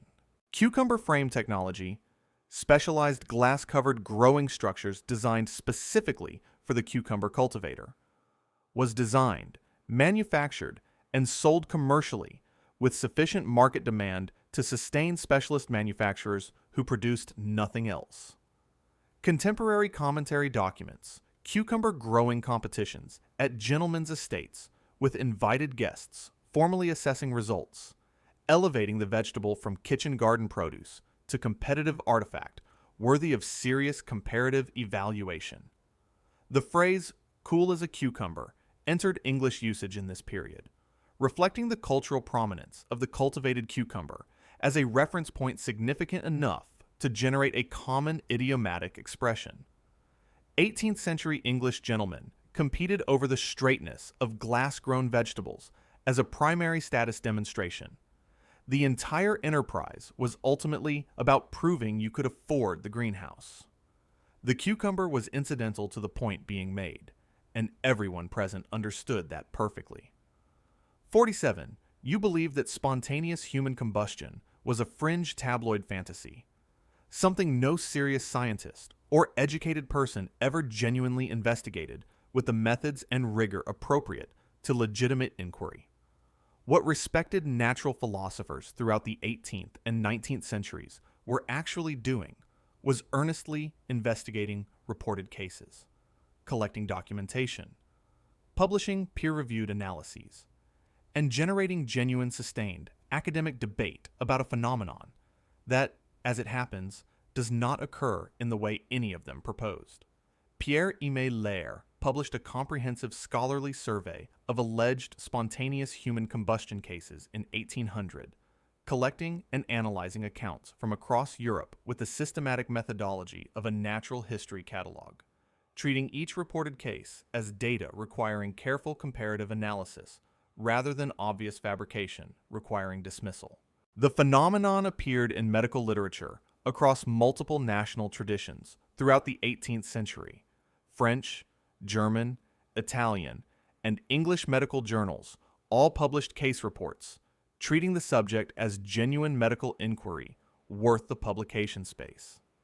Charles Dickens used spontaneous human combustion as the death mechanism for the character Krook in Bleak House in 1853, defending his fictional use of the device in published correspondence by citing the existing scientific literature, and was publicly criticized by George Henry Lewis for promoting a scientific falsehood, demonstrating that the debate had reached the level of mainstream public literary controversy. The Wick effect, the currently accepted explanation for some historical cases, was not proposed until the 1960s. Science spent 2 centuries formally studying something that doesn't happen the way the literature described. This is also called a normal research program. 48. You might dismiss homing pigeon racing as a nostalgic working-class hobby, pleasant enough, but without serious financial stakes or economic history worth examining beyond local community interest.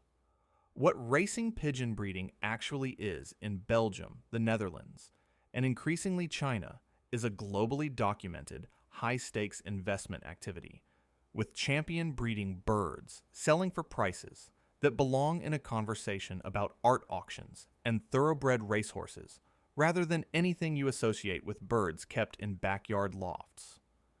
In 2020, a Belgian racing pigeon named New Kim sold at auction for 1.6 million euros, approximately 1.9 million US dollars, establishing a documented price record for a sports animal comparable in financial magnitude to elite equestrian transactions. Chinese buyers have dominated recent high-end pigeon auction markets, with Belgian and Dutch breeding birds exported to China as documented luxury investment assets, generating multi-million-dollar annual export revenues for the source country's specialist breeding industries. The Rothschild banking family used homing pigeons to receive early news of Napoleon's defeat at Waterloo in 1815 before other London traders could access the information, enabling profitable financial positioning based on an informational advantage delivered by bird, making pigeons documented instruments of information arbitrage with direct, measurable financial consequences at historical scale. Pigeon racing syndicates operate similarly to horse racing ownership groups, with multiple investors sharing ownership of single champion birds, participating in prize earnings, and trading ownership shares through established commercial mechanisms. A bird that navigates using the Earth's magnetic field is a documented million-dollar investment asset in a globally organized competitive sport. The pigeon flying overhead has better documented investment credentials than most financial instruments currently available to retail investors. 49. You believe that Victorian women fainted constantly because tight corsets physically compressed their breathing capacity. An involuntary physiological response to a genuine mechanical constraint. Nothing more culturally complex than that.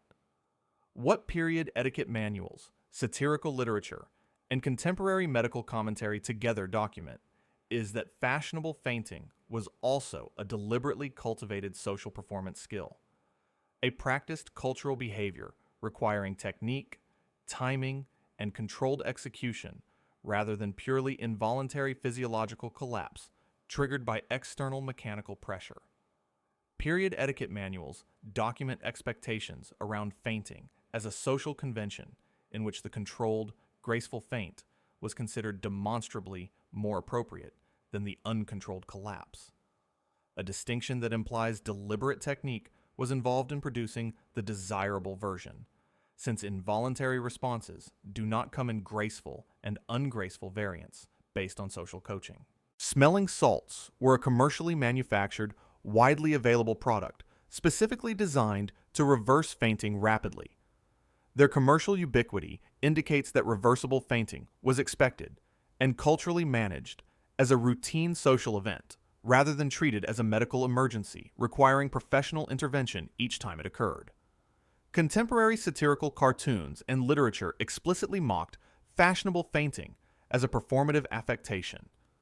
The practice was recognized as partly theatrical by contemporaries themselves, not only through retrospective cultural analysis.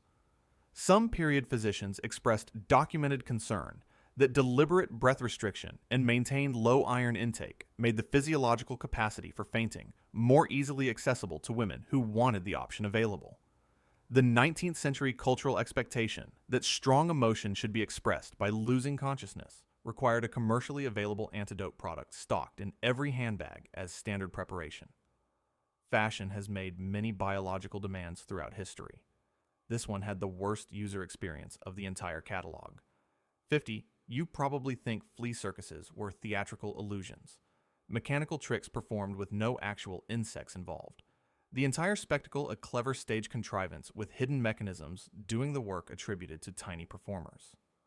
What genuine flea circuses using living trained fleas actually were in 19th and early 20th century Europe and America were commercially operating entertainment businesses with documented professional practitioners, established training techniques, dedicated equipment supply markets, and paying audiences who returned repeatedly because the performances delivered what was advertised.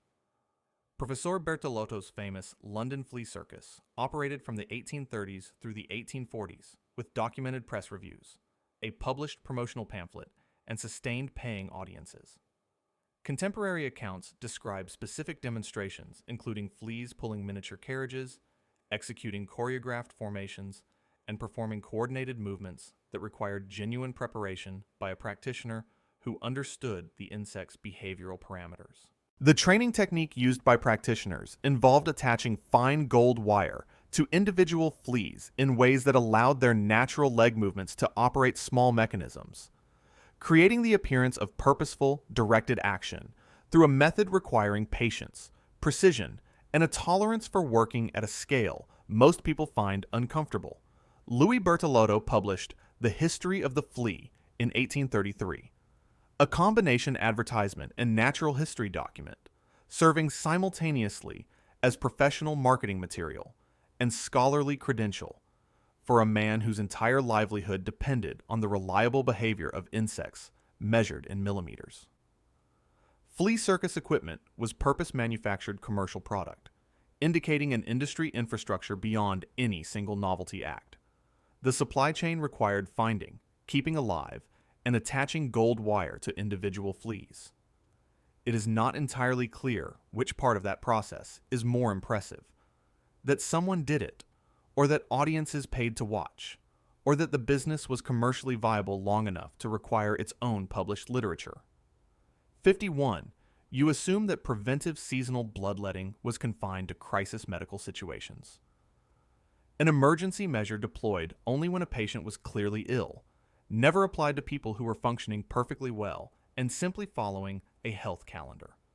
What routine wellness practice across Europe for over 1,500 years actually involved was scheduled removal of blood from healthy people at regular calendar intervals, spring and autumn, as standard medical maintenance equivalent in cultural logic to a contemporary annual checkup, but with the opposite physiological outcome. Medieval European medical calendars published documents widely distributed to practitioners, specified optimal bloodletting dates based on astrological positions, moon phases, and seasonal transitions, treating the timing with the same institutional seriousness applied to any other scheduled medical intervention.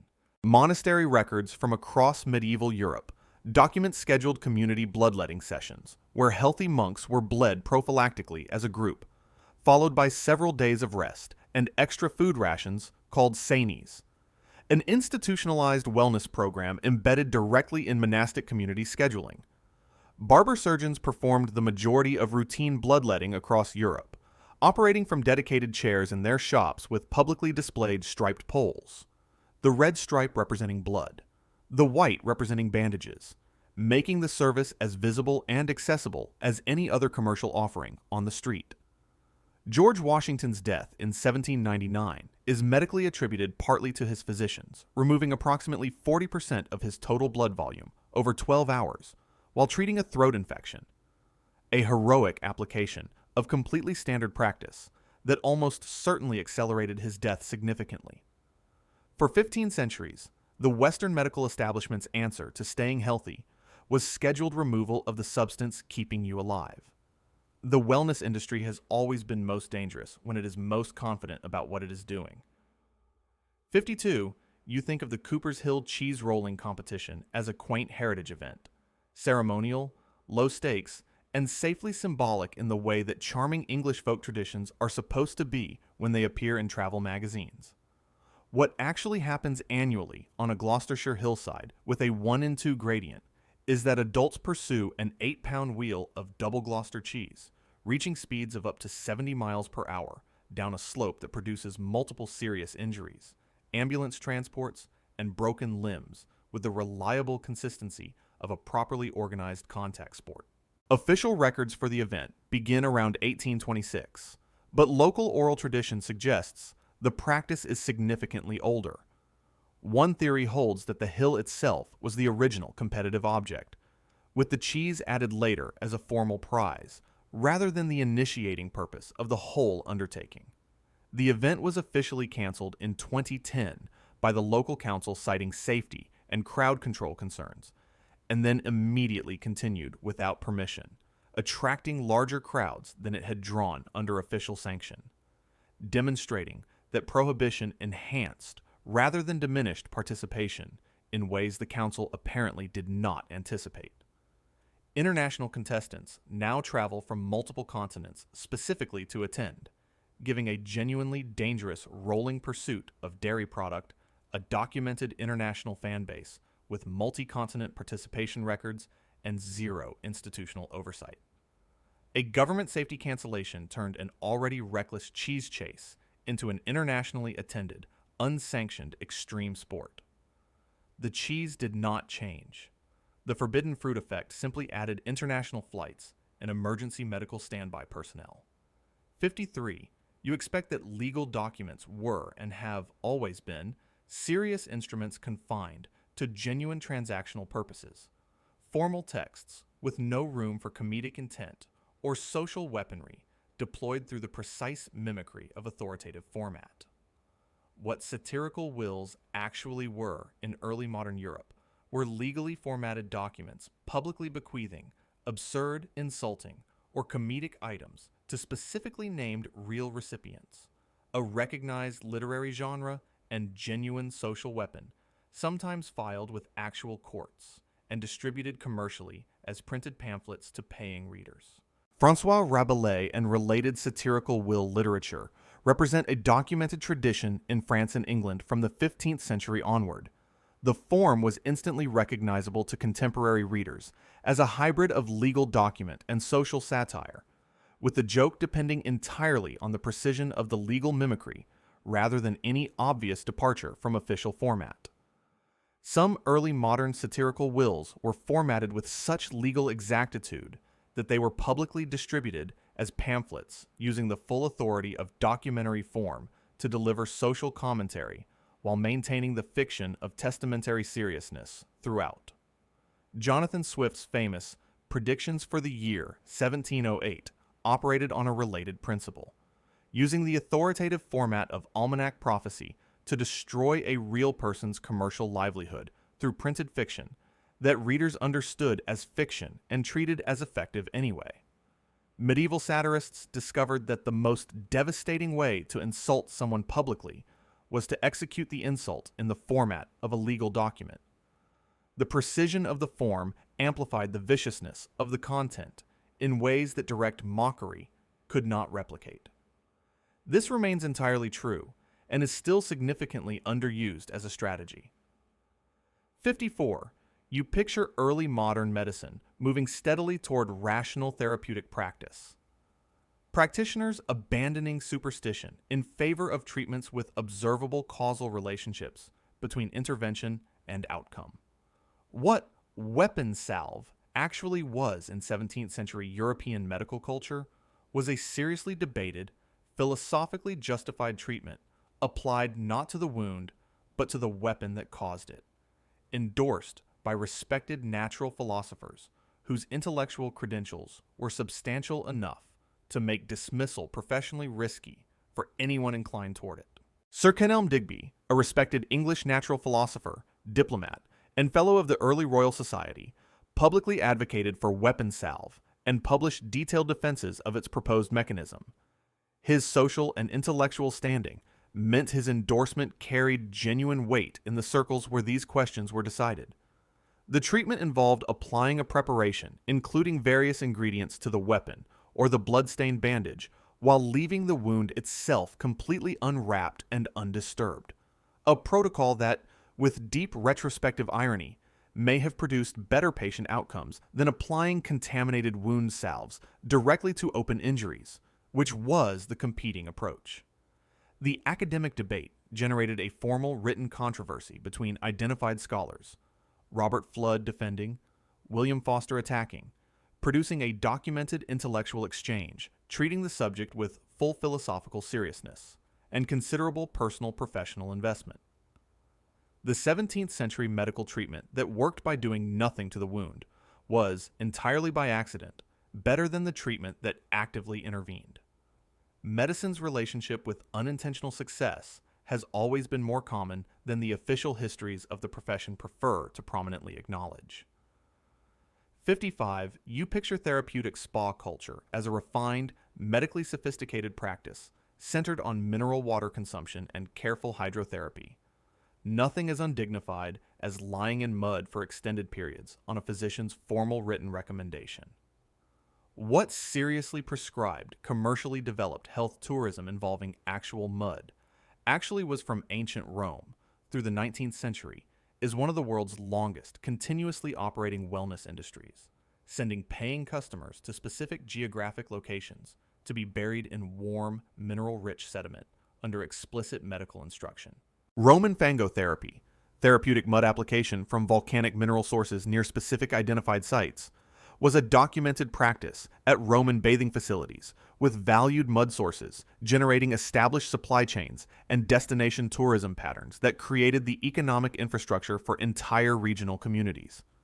The Euganean Hills spa region near Padua, Italy, developed mud bathing as a commercial medical tourism industry from the medieval period that has operated without significant interruption to the present day, making it one of the world's most durably continuous wellness tourism sectors by any reasonable measure.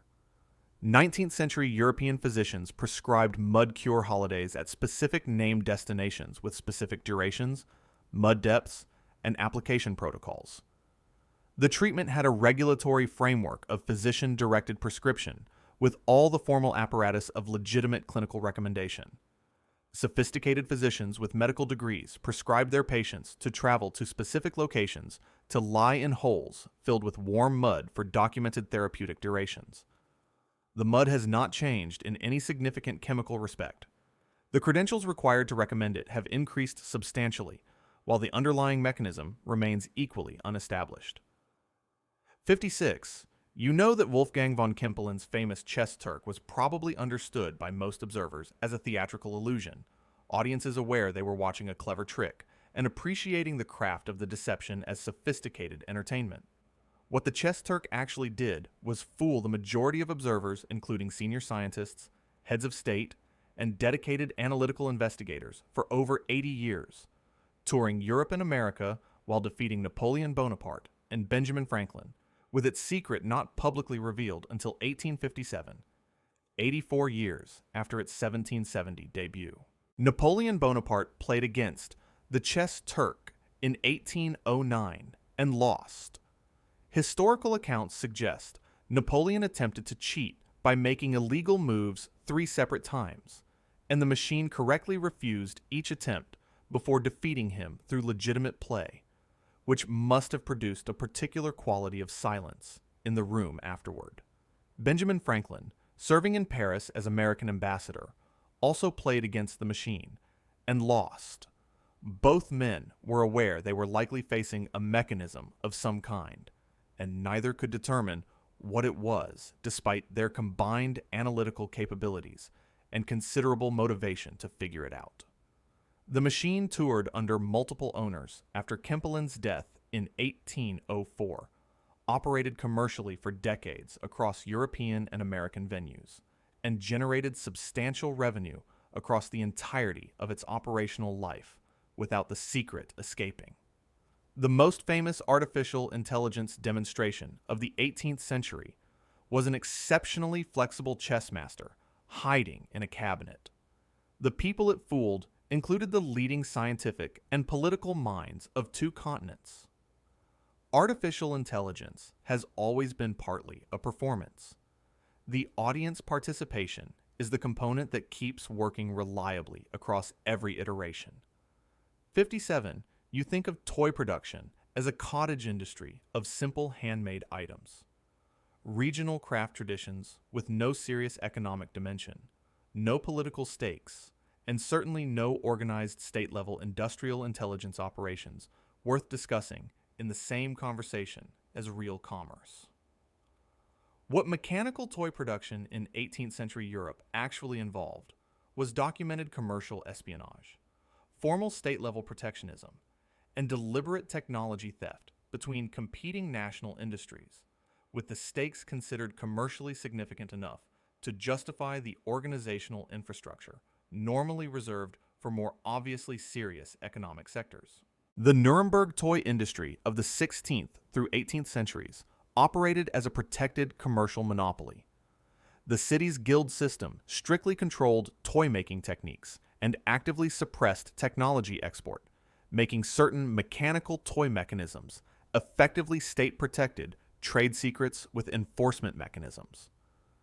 French, English, and German toy manufacturers engaged in documented commercial intelligence operations to obtain each other's mechanical mechanisms, treating the acquisition of competitor manufacturing knowledge as worth the professional and personal risks involved in the pursuit. Royal courts commissioned mechanical toys specifically for diplomatic gift purposes. Presenting another monarch with an impressively sophisticated mechanical toy was a deliberate geopolitical statement about your nation's technical sophistication, making toys functional instruments of soft power with measurable diplomatic applications. 18th century international relations included a dimension in which nations competed to give each other the most impressive wind-up toys as geopolitical demonstrations of national capability. Diplomacy has always contained a gift-giving arms race, operating in parallel with every other negotiation. The 18th century version had the most delightful miniature components and the most elaborately costumed participants. 58. You picture tobacco pipe, smoking as a purely private, individual comfort habit. Personal and uncomplicated, with no structured social dimension worth examining, beyond the basic observation that people smoked pipes and found it agreeable. What tobacco pipe smoking culture in 17th and 18th century Europe actually had was a documented, formalized social dimension, including technique assessment, published etiquette guidance, and dedicated social institutions where specific pipe smoking skills were evaluated and displayed before audiences of peers who understood the relevant quality criteria.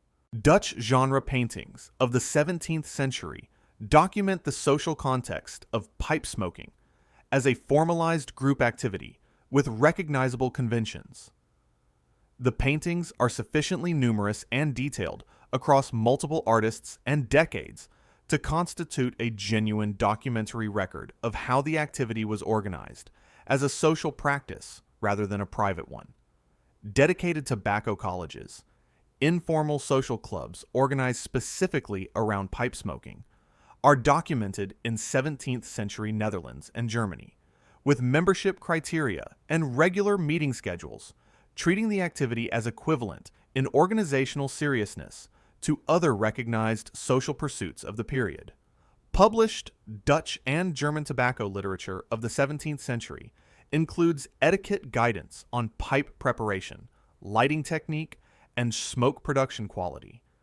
Treating technical proficiency as a socially evaluated skill with agreed-upon standards that participants were expected to understand and meet. The introduction of tobacco to European courts produced immediate social stratification around pipe quality, blend knowledge, and consumption technique within the first generation of adoption. The sommelier parallel was established from the very beginning of European tobacco culture and has never required any external validation to sustain itself. 59. You might think of human cannonball acts as brief novelty stunts, one-off spectacles with no serious professional dimension, no career trajectory, and no organizational infrastructure beyond the single apparatus and the person willing to occupy it.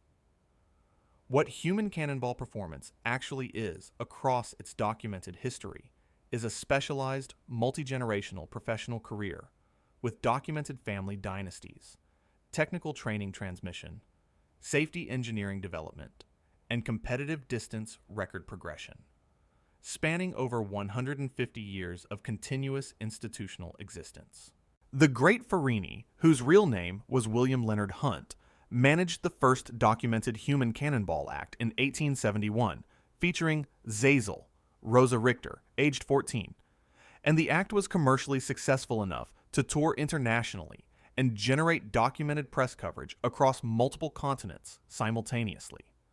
The Zucchini family of Italy developed the compressed air cannon mechanism that replaced the original spring-loaded design and produced multiple generations of professional performers.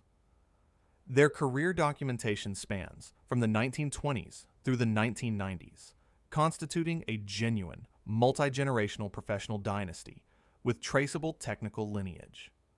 The current distance record of approximately 193 feet was set in 2011, suggesting an organized record progression framework with formal competitive measurement and institutional recognition.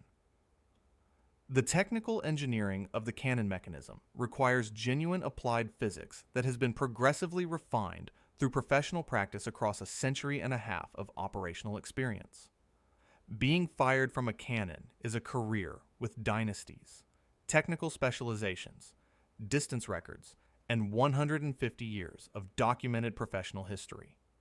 It has a better documented lineage than most corporate industries, currently presenting themselves as established institutions. 60. You picture alchemy as the isolated obsession of mystical hermits working alone in secret laboratories, fringe figures operating at the edges of respectable life, far outside mainstream economic activity, and certainly outside any investment framework a rational person would recognize. What alchemical research actually attracted was serious investment from kings, nobles, and wealthy merchants who treated it as a documented speculative investment strategy with rational expected value calculations. The historical equivalent of funding a startup with genuinely transformative potential returns if the underlying hypothesis proved correct. Rudolph II, Holy Roman Emperor from 1576 to 1612, funded multiple alchemical practitioners at his Prague court simultaneously, treating alchemical investment as equivalent in institutional seriousness to military or diplomatic spending. His court became a documented center of European alchemical practice, with a professional community of funded researchers. English and Scottish monarchs issued documented patents and licenses to alchemical practitioners, treating the pursuit as a legitimate economic enterprise worthy of royal commercial protection and the legal infrastructure that protection entailed. Investors who funded alchemists were not necessarily credulous. The expected return on successful transmutation would have been effectively infinite, making the investment rational even at low probability of success, applying exactly the same logic as contemporary high-risk venture capital allocation toward transformative but uncertain technological possibilities. Several documented alchemical fraud cases resulted in genuine legal proceedings. Investors pursued formal legal remedies for alchemical contract failure, confirming the transactions were treated as enforceable commercial agreements rather than voluntary donations to speculative mysticism. Medieval venture capital funded research into turning lead into gold. The investors were mathematically rational to do so. Silicon Valley is currently funding different physics violations under different terminology. The pitch deck format has changed. The fundamental structure has not moved at all. 61. You probably assume that competitive finger combat involving two index fingers locked in a specific grip formation is too inherently ridiculous to have generated a formal governing body, official rule set, or championship structure worthy of the word official, being applied without irony. What finger jousting actually has is a formal governing body called the World Finger Jousting Federation, published official rules with specific grip requirements and legal movement categories, a world championship event held with documented competitive participants, and an organizational history beginning in 2005 that has sustained itself with the seriousness the participants clearly feel the sport deserves. The rule set is surprisingly technical in its specificity.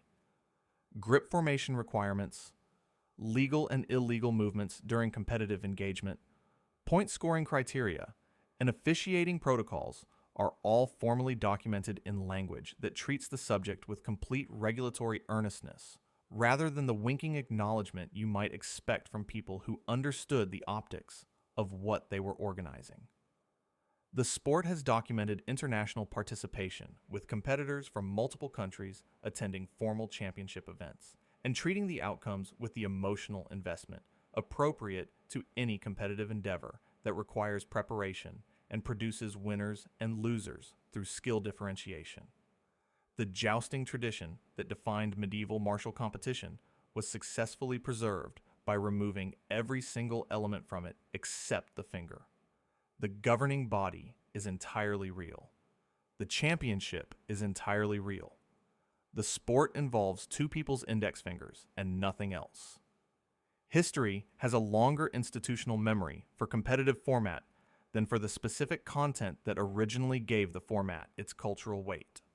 62. You believe that organized competitive beard-growing championships are a recent cultural phenomenon, something the current era invented to signal a particular aesthetic identity, with no serious historical precedent beyond whatever informal local contests might have occurred at agricultural shows without formal documentation. What organized facial hair competition actually has is documented precedent spanning centuries across multiple cultures, with formal competition categories, prize structures, and championship events predating the contemporary beard revival movement by well over 100 years of institutional organizational history. The World Beard and Mustache Championship was first held in Hofen-Enz, Germany, in 1990, but the organizational infrastructure drew on existing German and Austrian regional facial hair competition traditions, with considerably longer local histories of formalized assessment and competitive display. 19th century German shooting festivals, Schützenfeste, frequently included facial hair display as a parallel competitive category embedded within broader sporting festival culture, treating beard quality as a legitimate parallel competition to marksmanship skill without apparent irony from organizers or participants. Peter the Great of Russia famously imposed a beard tax in 1698, requiring men who refused to shave to pay an annual levy calibrated to their social station. The cultural significance of the beard in Russian society was substantial enough to justify state-level taxation as a deliberate modernization strategy.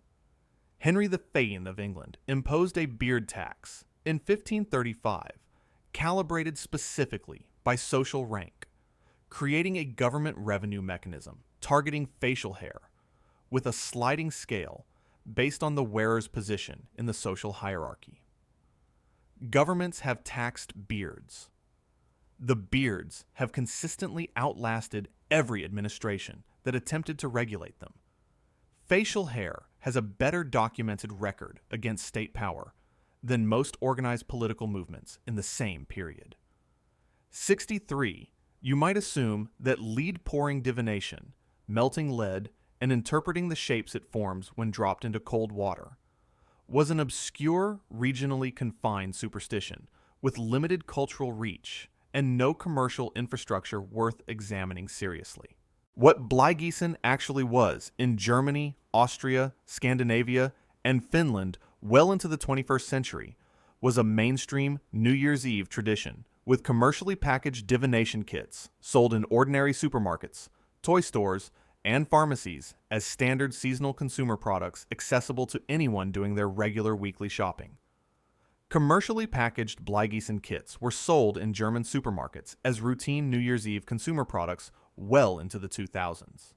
Mainstream retail availability at that scale confirms cultural normalization rather than fringe practice confined to specialist shops serving committed practitioners of alternative traditions. The European Chemicals Agency banned the sale of lead-based divination kits in 2018, citing documented public health concerns. The ban required formal regulatory action, confirming the product had sufficient commercial volume to justify the administrative apparatus of a formal prohibition, rather than simply disappearing through market forces.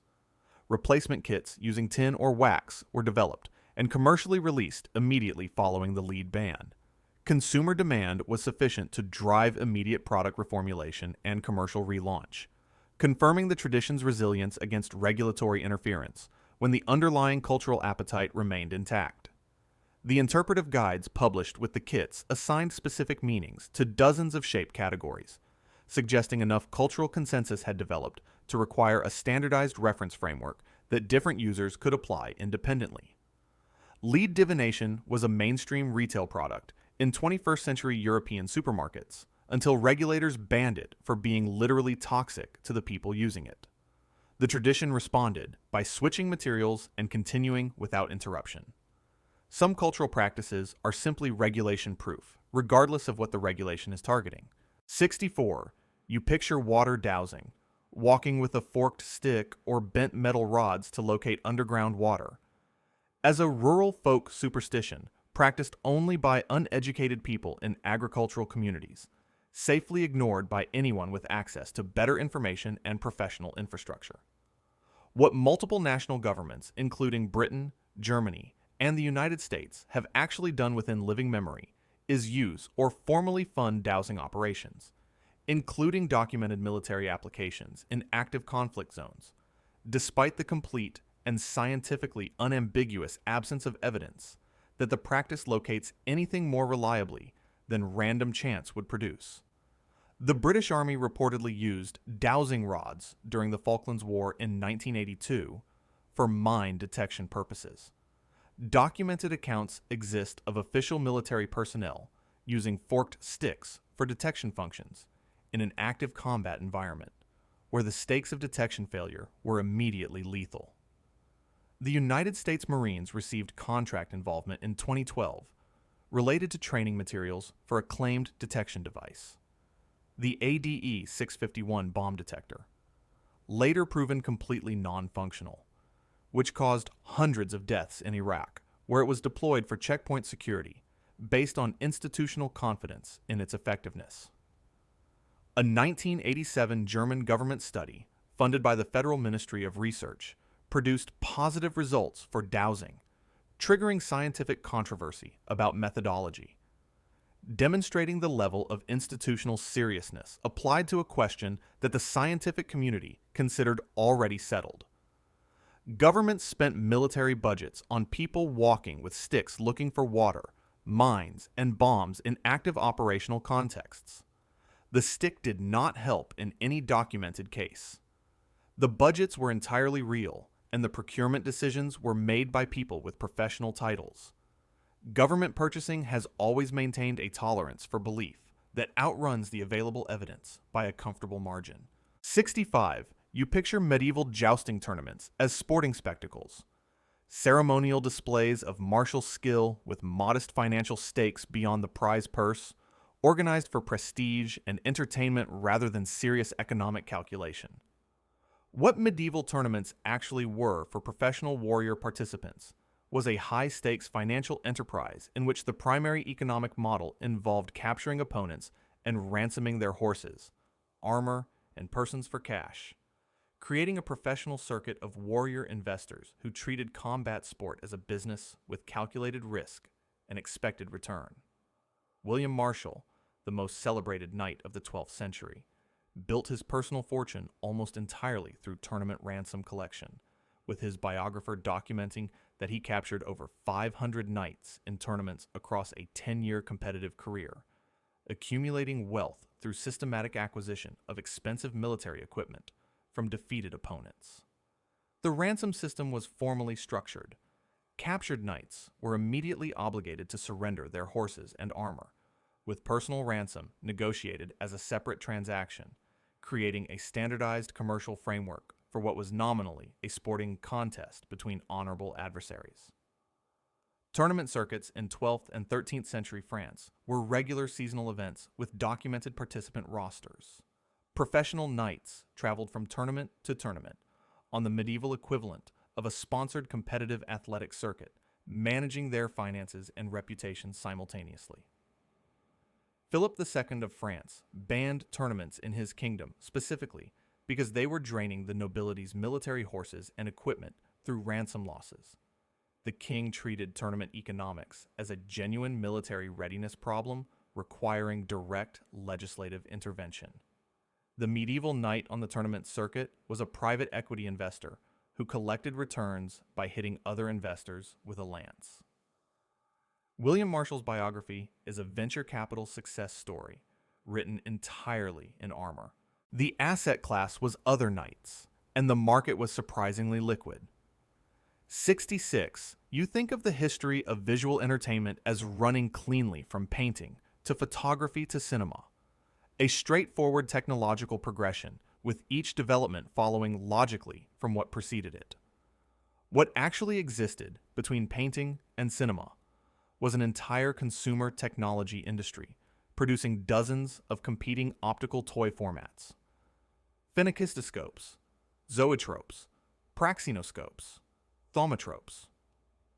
Each generating serious collector culture, commercial competition, patent warfare, and dedicated enthusiast communities before any of them led directly to the medium that ultimately displaced them all simultaneously. The phenakistoscope in 1832, the zoetrope in 1834, and the praxinoscope in 1877 were all commercially produced and sold as consumer entertainment products. Each generated its own manufacturer ecosystem, retail distribution network, and collector market with enough commercial mass to sustain dedicated specialist businesses.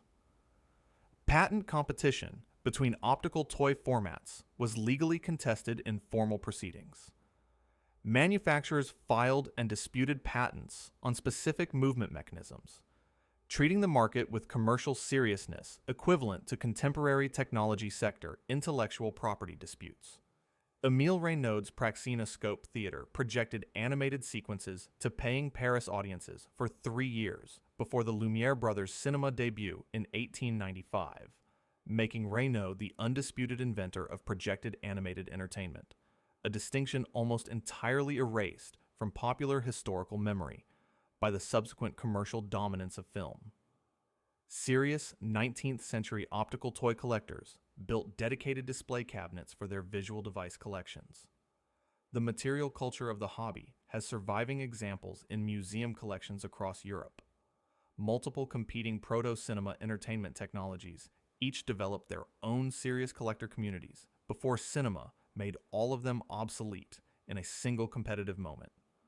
The collectors who invested most heavily in praxinoscope culture had genuinely terrible timing. This is a complete description of technology investing in any era, rendered in 19th century materials. 67. You probably think of soap bubble experiments as trivial novelty. Children's entertainment with no serious intellectual content worth the attention of anyone with actual scientific questions to pursue and limited time in which to pursue them. What soap bubble research actually attracted was sustained serious investigation from some of the most prominent physicists of the 19th century, generating publications in leading scientific journals and establishing foundational principles of surface tension physics that remain in active use in contemporary mathematics and engineering applications.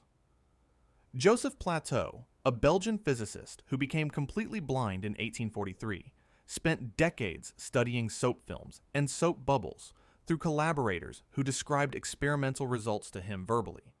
His 1873 work on the statics of liquids established fundamental mathematical descriptions of minimal surface areas that current mathematicians still cite and build upon. Lord Kelvin engaged seriously with soap bubble physics as a theoretical route to understanding molecular structure.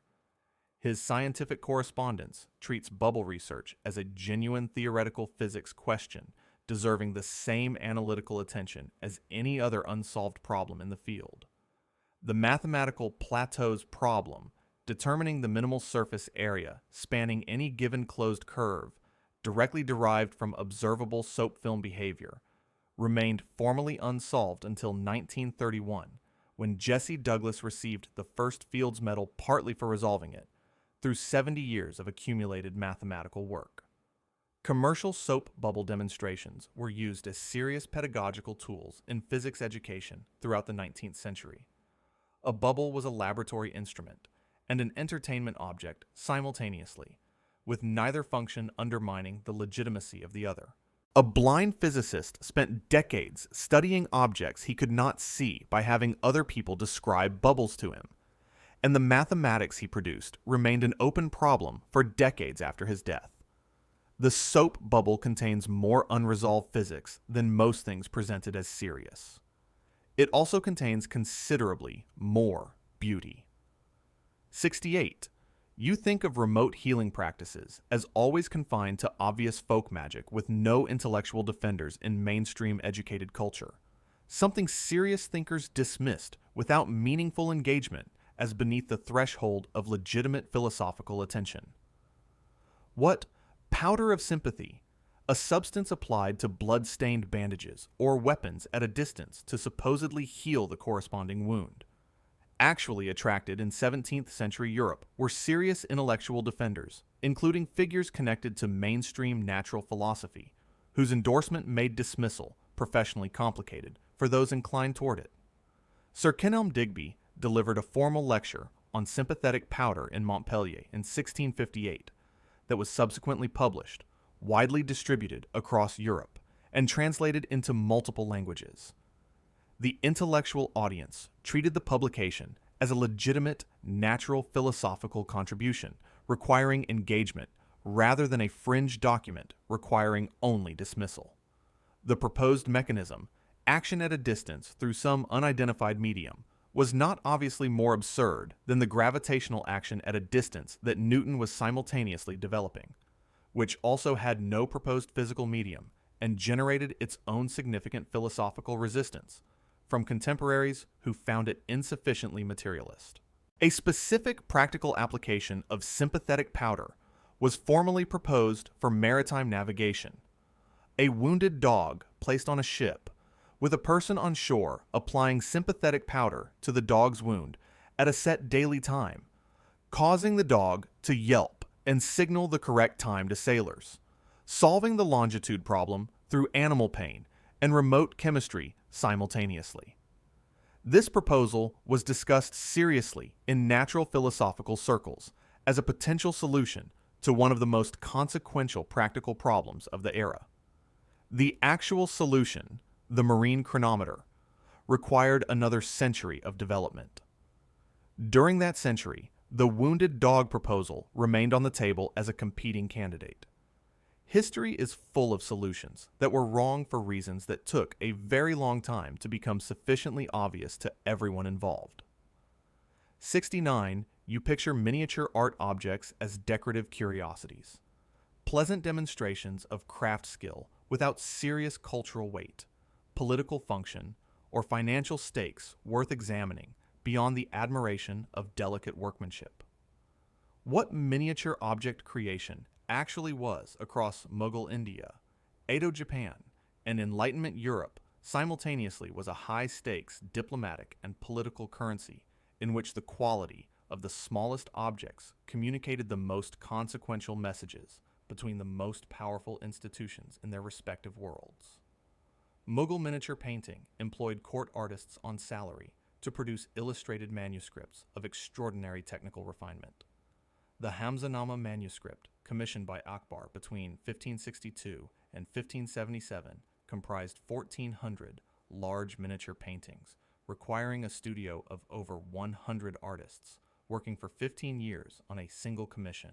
Japanese netsuke, tiny toggles used to secure belongings to kimono sashes, developed into a specialized art form with named master carvers, documented provenance systems, and collector markets now generating auction prices exceeding $500,000 for exceptional individual pieces. European royal snuff boxes commissioned from goldsmiths by Frederick the Great and other 18th century monarchs were diplomatic gifts with documented strategic purpose. The technical quality of the object communicated the commissioning nation's wealth and cultural sophistication to recipients who understood the message precisely. The Fabergé Imperial Easter eggs represent the tradition's culmination. Objects requiring months of skilled labor, containing working mechanical miniatures inside, and functioning as explicit annual diplomatic demonstrations between the Romanov dynasty and its international allies. The world's most powerful empires competed by producing progressively smaller and more intricate objects. The miniaturization arms race has never ended. It has simply been transferred to semiconductor fabrication, where the objects are too small to see and the competitive stakes are identical. 70. You think of dice games as a relatively recent organized gambling innovation, something that required accumulated mathematical understanding of probability before it could be properly organized into a functioning competitive framework with agreed rules and social infrastructure. What knucklebone gaming, using the ankle bones of sheep and goats as randomizing tokens, actually has is at least 5,000 years of continuous documented human use, appearing in ancient Egyptian, Greek, Roman, Persian, and Norse contexts, with remarkably consistent game mechanics across civilizations that had no contact with each other. Astragali have been found in Egyptian archaeological contexts, dating to 3,500 BCE, making them among the oldest identified game objects in the entire archaeological record, predating writing systems in some of the cultures that used them as standard recreational equipment.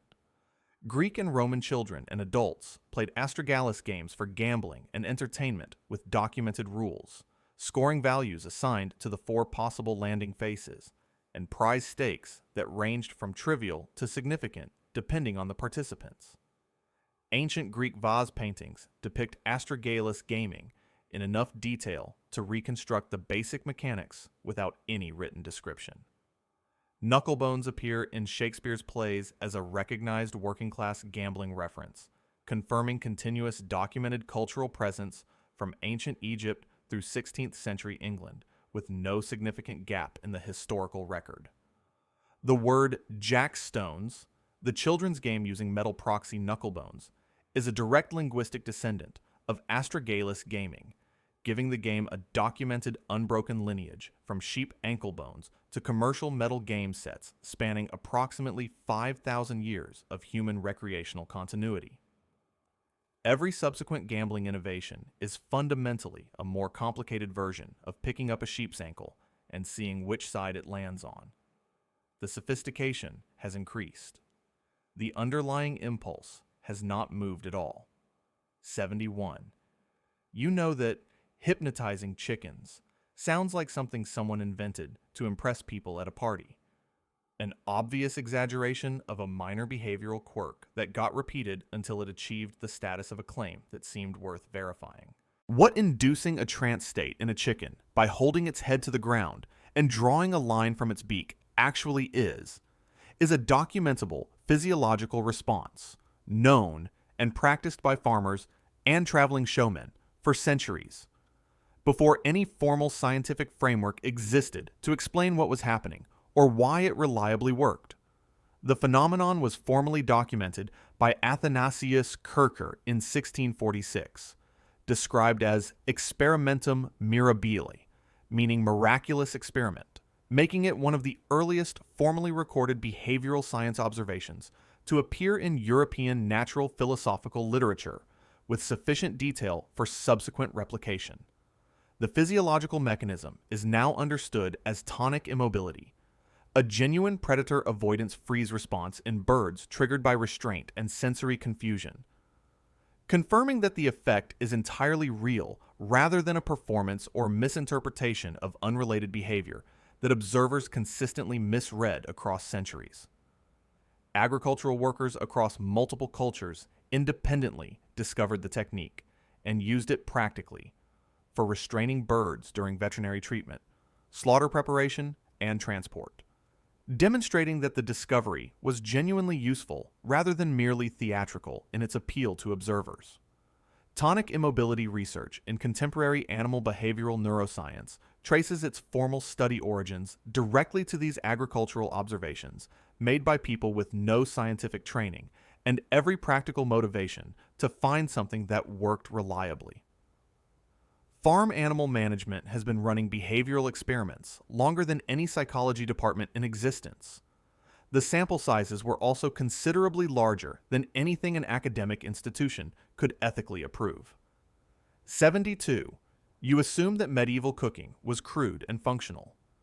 Driven entirely by necessity, constrained by limited ingredients and techniques, producing food that sustained life without aspiring to anything recognizable as culinary culture or competitive excellence. What medieval European cookbook manuscripts actually were is expensive luxury objects demonstrating culinary sophistication and social aspiration, with documented elite competitive culture around the possession of refined recipe collections that communicated the owner's status as clearly as any other expensive object in their household. The form of curie, compiled around 1390 by the master cooks of Richard II of England, was a prestige document demonstrating royal culinary sophistication rather than a practical working kitchen manual.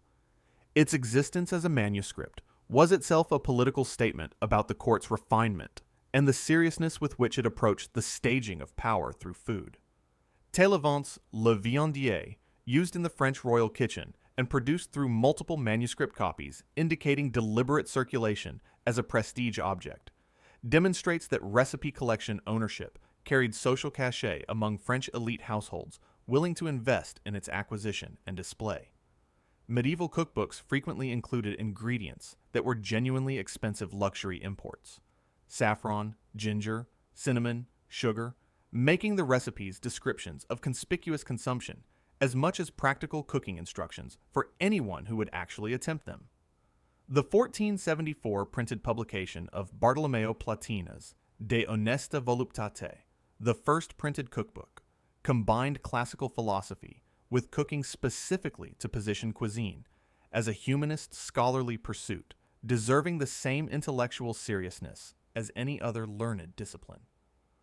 The medieval cookbook was a luxury object proving you could afford the ingredients it described, most of which you would never actually prepare. The coffee table cookbook is approximately 700 years old and has not significantly evolved its fundamental social function. 73. You picture secret writing and cryptography as exclusively military and espionage tools, confined to statecraft and intelligence operations, far from anything that educated private citizens would pursue as a leisure activity without institutional purpose or professional obligation. What invisible ink writing, using substances that disappear and reappear with heat or chemical reaction, actually was in 17th and 18th century Europe is a documented leisure hobby and parlor entertainment for educated men, with published recipe guides treating secret writing as an elegant intellectual amusement available to anyone with the curiosity to pursue it. Giovanni Battista della Porta's Magia Naturalis in 1558 included detailed invisible ink recipes as part of a broader collection of natural wonders and parlor entertainments. The book was a bestseller across multiple editions and translations, treating secret writing as a category of fashionable intellectual amusement, accessible to the curious amateur rather than restricted to professional practitioners with institutional affiliation.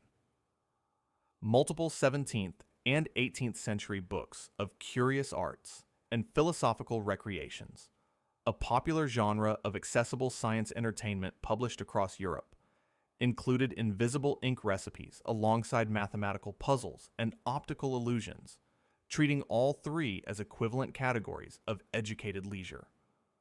George Washington's Culper spy ring used documented invisible ink systems during the American Revolutionary War, but the operational tradecraft drew directly on publicly available knowledge circulating in popular publications, making the gap between gentleman's hobby and functioning intelligence methodology essentially non-existent. Thomas Jefferson designed and built his own cipher wheel for encoded personal correspondence, treating cryptographic practice as an intellectual pursuit appropriate to his position as both a statesman and a curious amateur of natural philosophy. The same books that taught 18th century gentlemen parlor tricks were simultaneously teaching them functional espionage techniques. The gap between hobby and tradecraft has always been narrower than the relevant agencies publicly preferred to advertise. 74. You assume that Georgian and Regency-era bar-knuckle prize fighting was a disreputable criminal enterprise, something operating outside respectable economic life, confined to dark venues where no person of standing would voluntarily appear and certainly would not sign their name to a financial record. What the patronage system in Georgian prize fighting actually looked like was formalized investor-athlete relationships, substantial aristocratic financial involvement, documentation in the official betting ledgers of the most exclusive London clubs, and a professional class of athletes who achieved mainstream celebrity status across every social level simultaneously. Wealthy men explicitly sponsored specific fighters as a formal financial arrangement, funding training, arranging bouts, managing betting positions, and receiving a percentage of winnings, creating an investment structure identical in its essential mechanics to contemporary sports management, simply conducted without the agency fees and contractual formalities that a later era would require. White's Club and Brooks's Club betting books record prize fight wagers placed by identified aristocrats and members of parliament. The events were mainstream upper-class gambling occasions attended and financially supported by people whose names appear in every other context associated with respectable British public life.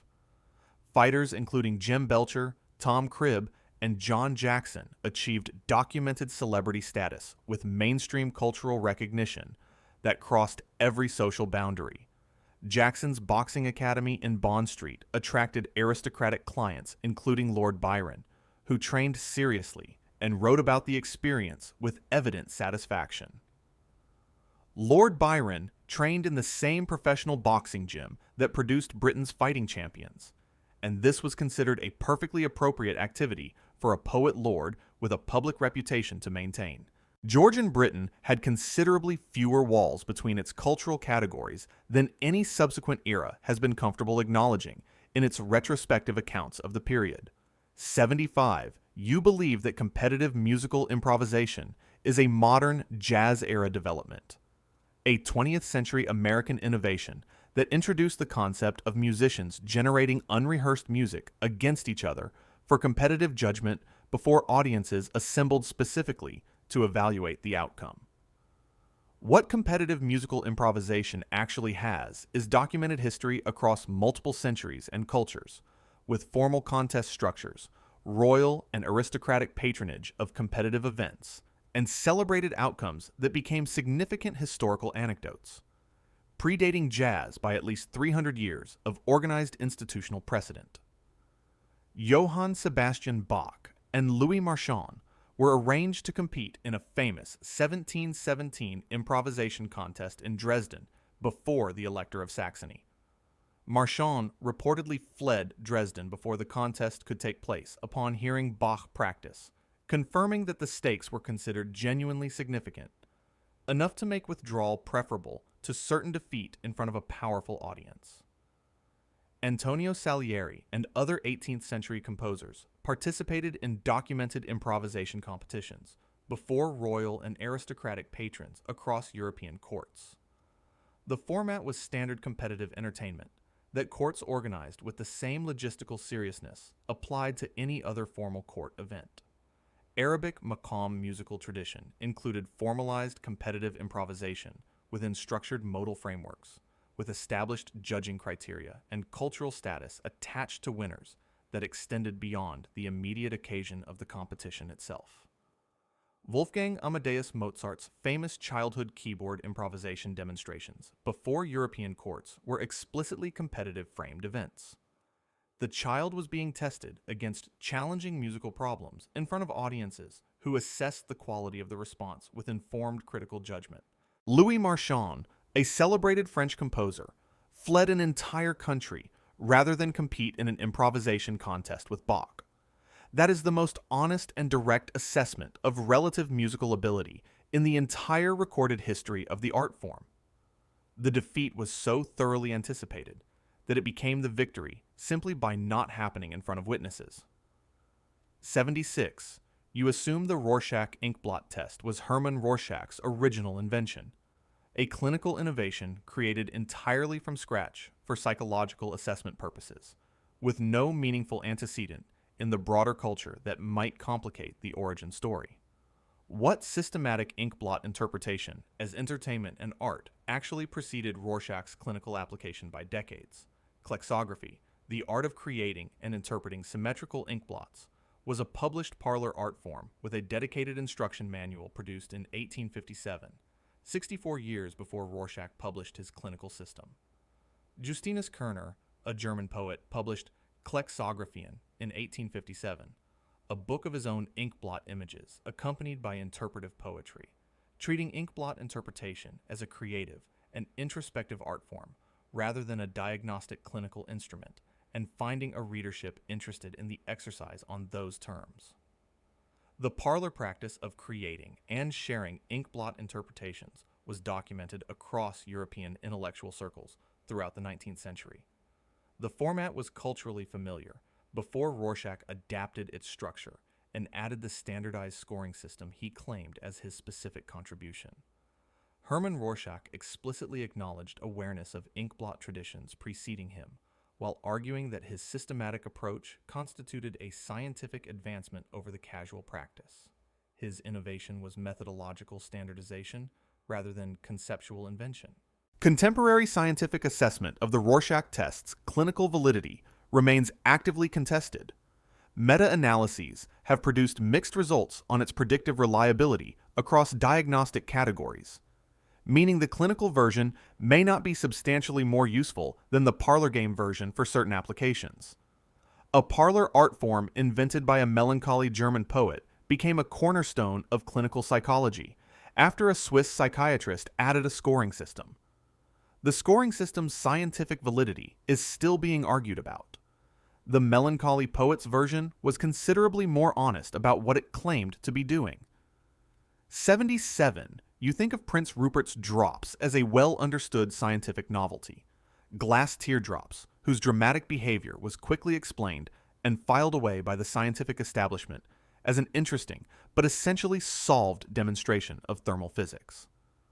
What Prince Rupert's drops actually were in 17th century European intellectual culture were fashionable collectible objects, specifically prized, because their physical behavior was entirely inexplicable to contemporary science. Collectible precisely because the Royal Society had submitted the question formally and returned without an answer that satisfied anyone. Prince Rupert of the Rhine introduced the glass drops to the English court of Charles II around 1660, presenting them as natural philosophical curiosities, with enough social cachet to be named after their aristocratic introducer, and gifted to royalty as luxury scientific novelties worth the distinction of royal association. The Royal Society conducted formal experiments on Prince Rupert's drops in the 1660s, with documented reports produced by Robert Hooke and others. Serious institutional scientific effort was applied to explaining the explosive behavior, and the institution came back with inadequate explanations that the drops continued to refute by simply behaving as they always had. The drops were commercially sold as novelties and demonstration objects to wealthy buyers who used them in parlor demonstrations. Their behavior was reproducible enough to sustain commercial viability as a product while remaining scientifically inexplicable enough to maintain their cultural cachet as objects that defeated expert explanation. The physics, residual stress from rapid cooling, creating enormous compressive strength at the bulb and catastrophic tensile failure at the tail, was not fully explained until high-speed camera analysis became possible in the 20th century, meaning the drops operated as a 300-year scientific mystery available for purchase at a market stall. The Royal Society had homework it could not complete. The gift shop remained open throughout the entire period of institutional embarrassment. 78. You picture the transition from the Julian to the Gregorian calendar in 1582 as a straightforward administrative change. A practical improvement adopted smoothly because the benefits were obvious and the adjustment was modest enough to accommodate without significant social disruption. What the calendar transition actually produced in multiple countries was documented riots, organized public resistance, formal political opposition, parallel calendar systems maintained for centuries, by institutions that refused to concede the change, and a public that treated the deletion of 10 days as a literal theft of time that required a proportionate response. Britain did not adopt the Gregorian calendar until 1752, 170 years after its Catholic introduction, partly due to anti-Catholic political resistance, and partly due to genuine popular attachment to the Julian calendar's dates for traditional religious and agricultural holidays that communities had organized their lives around for generations. The British 1752 calendar adjustment required deleting 11 days, September 3rd through the 13th, and contemporary accounts describe public protests and the widely circulated demand for the return of those 11 days, reflecting genuine popular anger at an administrative decision that felt materially confiscatory. Tax legislation specifically addressed the calendar change by maintaining the traditional Julian tax year-end date, shifted by 11 days to preserve the actual duration of the fiscal year, which is why the British tax year still ends on April 5th, a date with no astronomical rationale whatsoever and no explanation that doesn't require knowing about a calendar dispute from 1752. Britain kept a nonsensical tax year end date for 270 years, rather than upset established accounting practice. Every April 5th, the British government files paperwork on behalf of the Julian calendar's institutional legacy. The calendar changed. The paperwork did not. 79, you assume that jewelry and currency have always been clearly distinct categories. One decorative and personal, the other functional and transactional, with a clean conceptual separation between wearing something and using something as money in a recognized economic system. What finger rings, arm rings, and neck rings actually functioned as across multiple ancient and medieval cultures.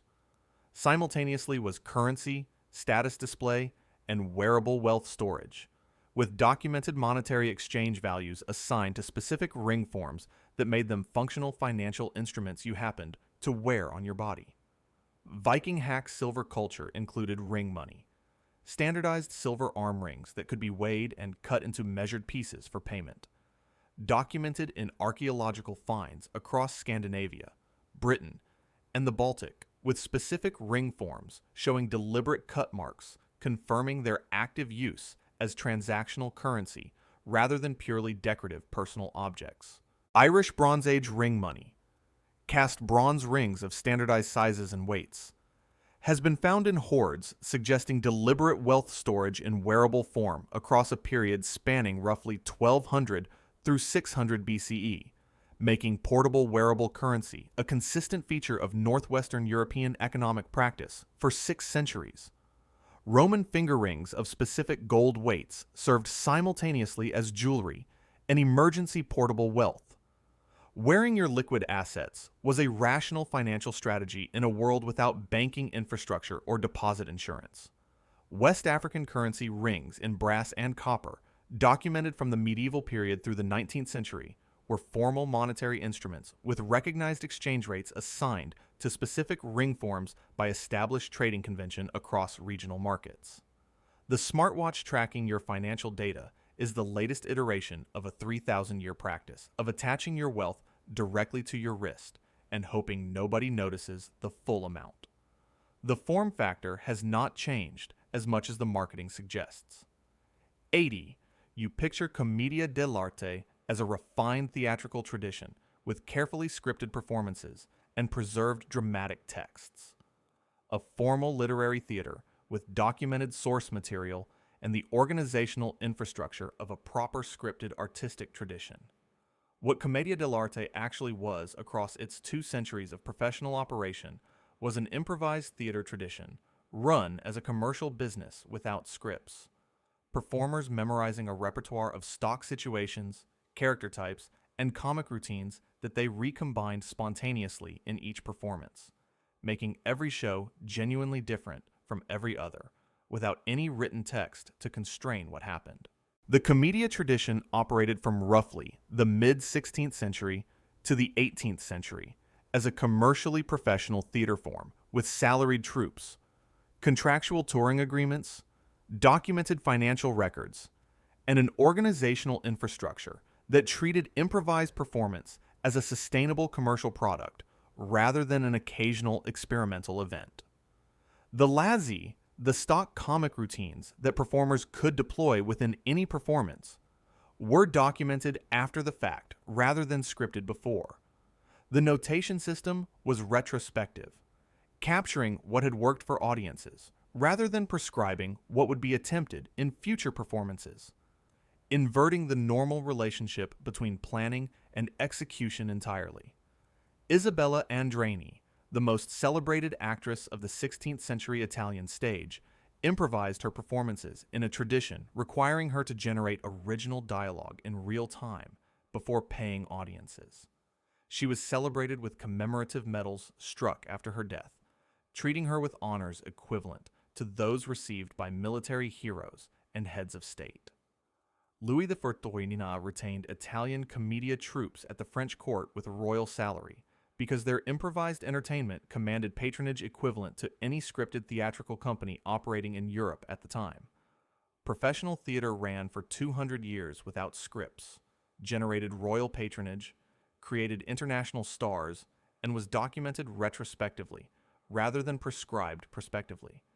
The entire enterprise was finding out what worked after it worked. Contemporary Silicon Valley has been running the identical methodology and calling it something else entirely.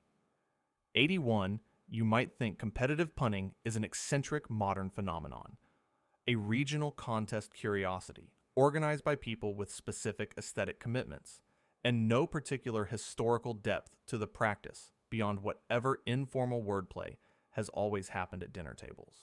What competitive punning actually has is documented institutional history in multiple cultures spanning over 2,000 years, with formal competition structures, recognized champions, and cultural investment in wordplay skill as a genuine intellectual achievement worthy of the serious organizational attention it received in multiple separate traditions.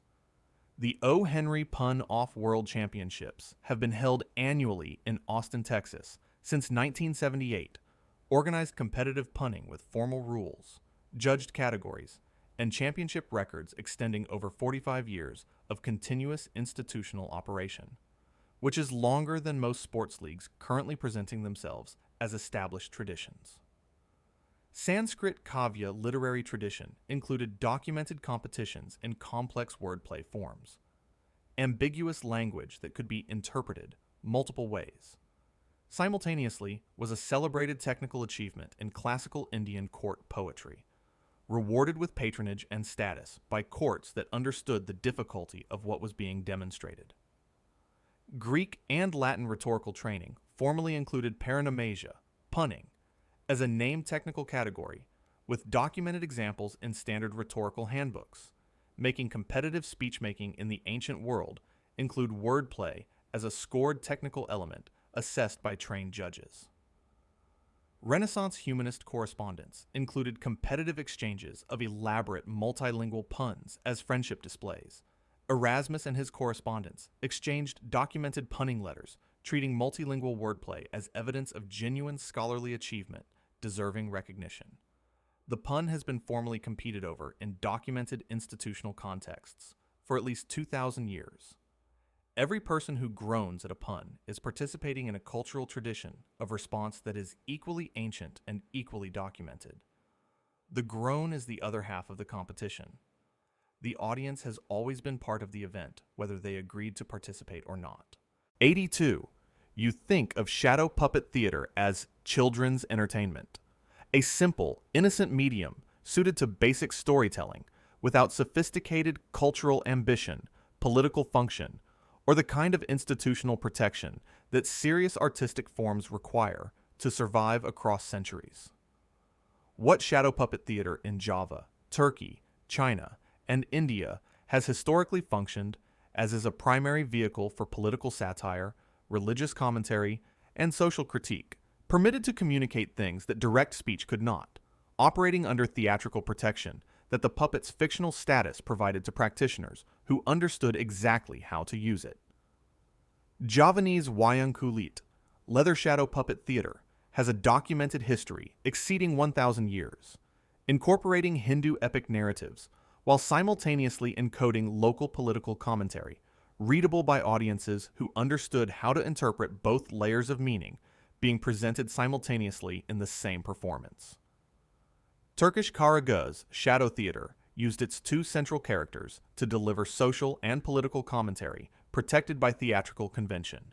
The puppet could say what the person could not, functioning as a licensed fool tradition in theatrical form with institutional recognition that protected the practice from direct suppression. Chinese shadow puppet theater documented from at least the Han Dynasty, 206 BCE through 220 CE, was used to tell morally instructive stories that functioned simultaneously as entertainment and political teaching in contexts where direct political speech carried prohibitive personal risk. During the French Resistance in World War II, puppet theater was used in documented contexts to communicate information and morale messaging that direct speech could not safely deliver, demonstrating that the theatrical form's protective function remained operationally useful into the 20th century. The most politically dangerous thing you could say in multiple world cultures for over 1,000 years was safest when delivered by a piece of leather attached to a stick. The puppet's legal and political immunity is one of humanity's more creative institutional arrangements, and it worked with remarkable consistency across entirely unrelated legal systems. 83. You might assume that collectible trading cards are a modern commercial phenomenon, a 20th century marketing innovation with no meaningful historical antecedent beyond whatever informal trading of printed images children might have always done without institutional organization. What cigarette card collecting actually was from the 1880s through the 1930s was a massive, formally organized, internationally documented hobby with dedicated albums, published series checklists, recognized trading exchanges, and collector societies, predating baseball card culture by decades and constituting a more elaborate commercial infrastructure than most contemporary collectible formats have managed to develop. Tobacco companies in Britain and America began inserting illustrated stiffener cards into cigarette packs in the early 1880s.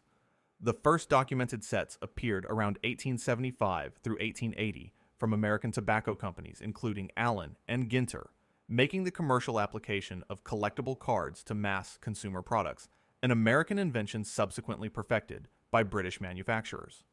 By 1900, the British tobacco industry was producing hundreds of distinct series covering military uniforms, natural history subjects, actresses, sporting heroes, and educational topics. The content was genuinely informative, and the collecting infrastructure sophisticated enough to support a parallel economy of dealers and specialist publications. Dedicated cigarette card albums were commercially sold, printed specifically to house complete sets of particular name series, indicating that the hobby had been formalized into a consumer product ecosystem with its own supporting merchandise, generating additional revenue streams. Cigarette card trading exchanges operated through classified advertisements in British mainstream newspapers, documented want lists, and offered for trade announcements, confirming a functioning secondary market economy with enough participants to make the classified advertising financially worthwhile for the publications carrying it. The original collectible trading card hobby was embedded in a product designed to produce addiction, deliberately structured to get children to ask adults to purchase more of it. The trading card industry has improved its ethics modestly in the intervening century. The underlying engagement mechanics have remained entirely consistent throughout. 84. You believe that funeral mourning was an authentic, spontaneous emotional expression. Grief displayed by people who genuinely knew and loved the deceased, with no commercial dimension contaminating the sincerity of what was being performed for observers. What professional mourning, hiring people to attend funerals, weep audibly, and perform elaborate grief as a paid labor service, actually was across ancient Rome, China, Egypt, Wales, and Victorian Britain is a documented commercial practice, treating grief performance as a skilled labor category with established rate structures and professional practitioners who built careers around reliable emotional delivery on demand. Roman praeficae, professional female mourners hired for funerals, were a documented commercial profession with rate structures, regulated in some periods by law, and described in multiple classical sources, including Cicero and Varro, without any suggestion that the practice was considered unusual or ethically problematic by the society that sustained it commercially. Welsh sin-eating tradition, in which a designated person consumed food placed on a corpse to symbolically absorb the deceased's sins, was documented by 17th century diarist John Aubrey as a contemporary practice with specific payment rates constituting a commercial transaction rather than a voluntary ritual service. Victorian Britain had documented mute figures, professional hired mourners who walked in funeral processions in formal mourning dress as paid participants, with employment records appearing in undertaking business ledgers alongside other itemized service costs. Contemporary professional mourning businesses operate in multiple countries, including China, India, Thailand, and parts of Europe and the Middle East. The profession has never actually stopped operating in continuous commercial form. It has simply been less prominently advertised in specific markets during specific cultural periods that preferred not to acknowledge the commercial dimension of grief performance. The grief at any sufficiently expensive funeral has always contained a professional component operating alongside the genuine one. Nobody attending has ever been required to know which performers were which, and the organizers have generally preferred it that way. 85. You picture tomb design and construction as a practical commission, a single transaction between a wealthy individual and a professional architect, with the work completed promptly, and the client's attention moving to other matters once the structural plans were approved. What designing, modifying, and personally supervising elaborate funerary monument construction actually was for wealthy individuals across Roman, Egyptian, and early modern European contexts is a documented, obsessive, multi-decade creative hobby, an ongoing personal project treated as the primary artistic expression of a life, rather than an administrative preparation for its conclusion. Roman funerary monument construction among wealthy freedmen and middle-rank citizens is documented in inscription records showing multiple construction phases and revisions spanning decades. Individuals returned repeatedly to modify substantially complete monuments, treating the project as an evolving creative engagement that grew and changed alongside its creators' developing preferences and improving financial position. Sir John Soane, the British architect, designed and began constructing his own tomb in St. Pancras Old Church in London in 1816, 21 years before his death in 1837, and the Soane tomb design directly inspired the design of the first British telephone boxes, making personal tomb obsession an unexpected and entirely unintended aesthetic influence on public infrastructure. Emperor Qin Shi Huang began construction of the terracotta army during his own lifetime, personally supervising a project employing an estimated 700,000 workers for decades, treating his own funerary monument as his primary living project and greatest professional achievement, rather than something administrators would organize after his death. History's most ambitious building projects have frequently been constructed by people who could not personally use them until they stopped being able to appreciate them. The hobby of designing your own tomb requires extraordinary confidence in the quality of your own company for eternity. Qin Shi Huang built an underground city and populated it with clay soldiers because the afterlife apparently required proper staffing levels, and he was not prepared to leave that particular administrative detail to anyone else. 86. You picture the 17th and 18th century European pineapple obsession as simply a matter of import costs. An exotic fruit was expensive because shipping it from tropical climates was difficult, and wealthy people paid the premium because they could afford to. What the actual social infrastructure around the pineapple in Britain looked like was dedicated greenhouse facilities called pineries, professional pineapple gardeners employed on salary, and a rental market for individual fruits. Because the status signal of displaying a pineapple at dinner was valuable enough to justify costs that no rational accounting of the fruit itself could support. The first European-grown pineapple was presented to Charles II of England around 1661. A painting by Hendrik Donkertz records the presentation, confirming the fruit's status as a diplomatic-level gift, worthy of royal portraiture and permanent commemoration on canvas. Pineapples were rented by the day in 18th century Britain.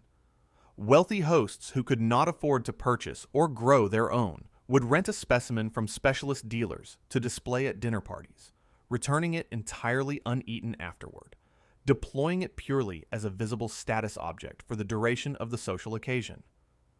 Dedicated pineries required year-round heated glass enclosures and specialist horticulturalists on salary. The operational cost of producing a single fruit exceeded any conceivable culinary justification by an enormous margin. The pineapple motif in Georgian and Victorian architecture, appearing on gateposts, furniture, and decorative ironwork, was a direct encoded class signal referencing the fruit's extreme expense, making the architectural symbol a status marker readable by anyone who understood what it referenced. 18th century British aristocrats rented tropical fruit by the day and returned it uneaten because the social signal was worth more than the fruit itself. The rental pineapple is the original luxury status object with no functional value beyond its own display. Everything in contemporary luxury branding is the architectural pineapple, with better distribution and a more sophisticated story about why you need it. 87. You assume that simultaneous chess exhibitions are a modern commercial format, a 20th century innovation created for media purposes and the celebrity economy surrounding competitive intellectual sport. What one player competing against multiple opponents simultaneously actually has is documented history from the 9th century Islamic world through continuous European practice, representing one of the oldest forms of deliberate athletic spectacle in any intellectual sport with organized competitive traditions. Al-Adli ar-Rumi, a 9th century Arab chess master, is documented to have played simultaneous blindfold chess, competing against multiple opponents without seeing any of the boards, conducting every game entirely from memory.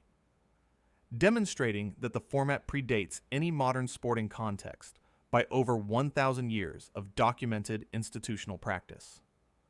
Paul Morphy, the American chess prodigy, gave simultaneous exhibitions across Europe in 1858 and 1859 that were reported as major public events in mainstream newspapers on multiple continents.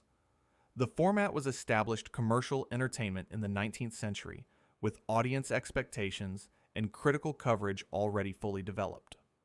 The record for the largest simultaneous chess exhibition is held by Ehsan Guillem Magami of Iran, who played 604 opponents simultaneously in 2011. The record progression is formally documented with measurement standards, confirming organized competitive record keeping in the format with institutional oversight. Blindfold simultaneous chess, the most cognitively demanding variant, has produced documented records of players managing over 40 simultaneous mental chess games with no visual reference to any board, a genuine feat of memory and pattern recognition with controlled experimental documentation confirming its authenticity. Playing 40 chess games simultaneously without seeing any of the boards is a real thing that documented humans have done repeatedly and improved upon competitively. The brain required to do this is running essentially the same hardware as the one reading this sentence right now. The software configuration is what differs. The upgrade path has never been publicly disclosed. 88. You picture the iconic beaked plague doctor mask as a genuine medieval medical device, a practical protective apparatus developed during the Black Death to shield physicians from the disease they were treating in 14th century European populations. What the beaked plague doctor costume actually is a 17th century development, designed nearly 300 years after the Black Death, that became a carnival masquerade character before being reimagined as a medieval medical symbol by a popular culture that found the combination of historical authority and visual drama too compelling to fact-check. The beaked plague doctor costume is first documented in Charles Delorme's design around 1619.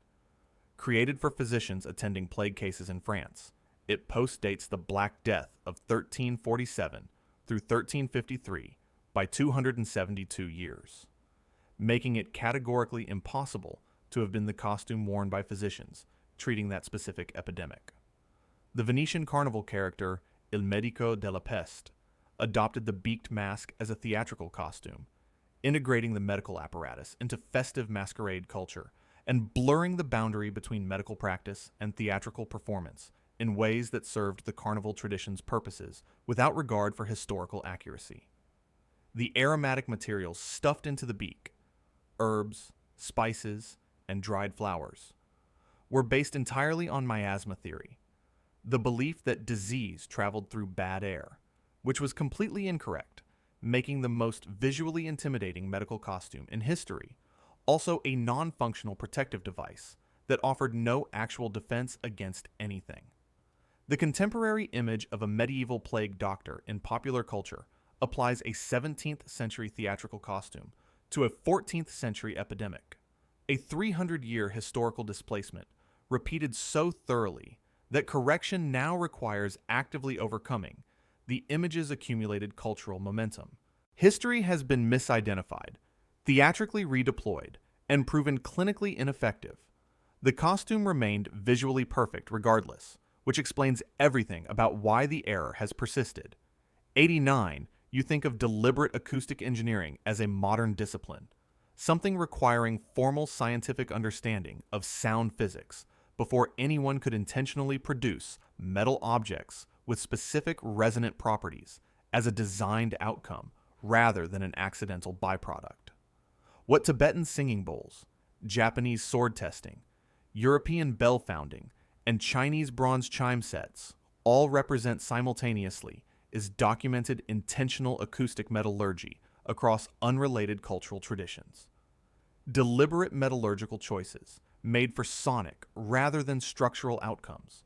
Pursued through empirical mastery of processes, practitioners understood in practice without any theoretical framework to explain the underlying physics. Tibetan singing bowls, bronze vessels producing sustained harmonic tones when rubbed or struck, represent a documented tradition of deliberate acoustic metallurgy, with bowl composition typically involving multiple metal alloys and shape optimized for specific tonal qualities through centuries of empirical refinement across generations of specialist craftsmen. Japanese swordsmiths tested completed blades partly through their acoustic properties when struck.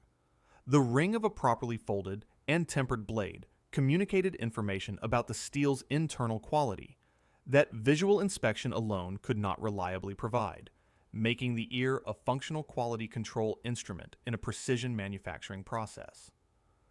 European bell founding required guild-trained specialists who understood that alloy composition, shape, and cooling rate all affected tonal outcome, making bell casting a precision acoustic engineering discipline centuries before formal acoustics existed as a scientific field with mathematical descriptions of the phenomena involved.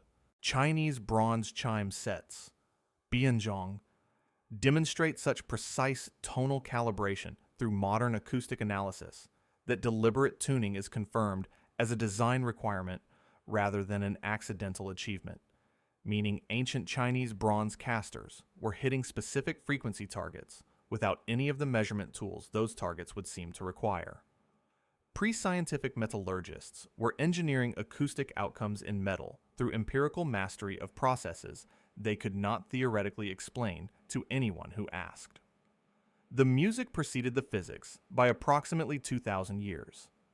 The sound was right. The explanation came later and confirmed what the craftsman already knew. 90.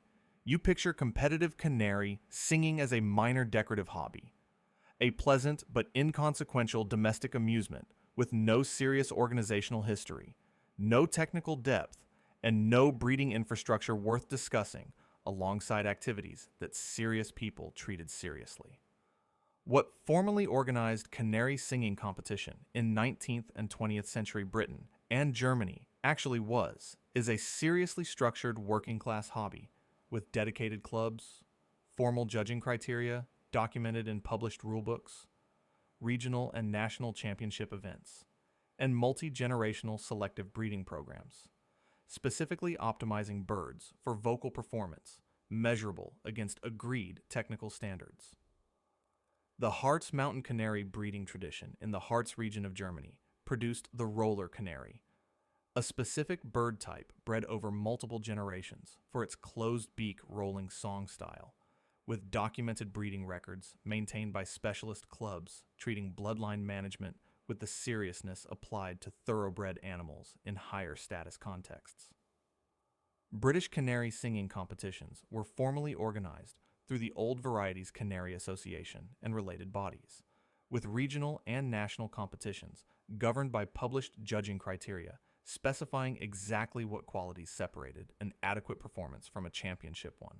Miners in Wales, Yorkshire, and other British mining regions were particularly associated with competitive canary keeping, a documented cultural connection between underground working environments and birdsong as an aesthetic counter-experience with genuine sociological history worth examining rather than dismissing. Training a competition canary involved exposing young birds to specific tutor bird songs during critical developmental windows, an empirically discovered behavioral imprinting technique, predating formal understanding of bird song developmental neuroscience by generations of practical application that worked without requiring the theoretical explanation. 19th century industrial workers developed sophisticated multi-generational breeding programs to optimize an animal's singing technique and then held formal judged competitions to determine whose optimization had succeeded most completely.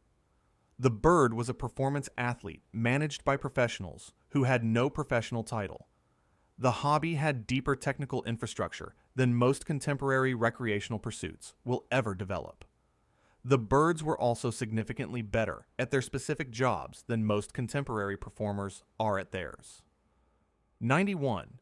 You believe memory techniques are a contemporary life hack trend, a modern productivity movement with no serious historical antecedent, beyond whatever informal tricks individuals might have always developed privately without institutional recognition or formal transmission. What competitive memorization using formal mnemonic systems actually has is documented institutional history from ancient Greece through medieval European universities, with the method of Loki formally taught as a recognized academic discipline, examined by educational institutions, and competed over in intellectual contexts for over 2,000 years of continuous documented practice. The classical mnemonic tradition traces to Simonides of Chios around 477 BCE, who, according to consistently documented ancient sources, developed the method of loci after memorizing the positions of guests at a banquet that subsequently collapsed. A founding anecdote with such consistent documentation across multiple independent classical sources that its basic historicity is more defensible than most ancient attributions. Medieval European universities formally taught and examined mnemonic technique. Ars memorativa was a recognized academic discipline with published textbooks, including Peter of Ravenna's Phoenix in 1491, which went through multiple editions and translations, demonstrating genuine reader demand across multiple national markets. Dominican and Jesuit educational traditions made memory training a formal curricular element. The Jesuit educational system, documented from the 16th century onward, included systematic memory training as a core pedagogical component delivered to students across every institution in the network. Contemporary World Memory Championships, established in 1991, have produced competitive records including memorization of over 3,000 binary digits in 30 minutes. A performance achievable through systematic method of loci training shown to produce measurable neurological changes in competition-level practitioners who can be distinguished from controls by brain imaging. The technique for building a mental architecture to store arbitrary information was developed 2,500 years ago, taught formally in medieval universities, and is still producing competitive records under institutional oversight today. The only development is that it is now called a life hack rather than an academic subject.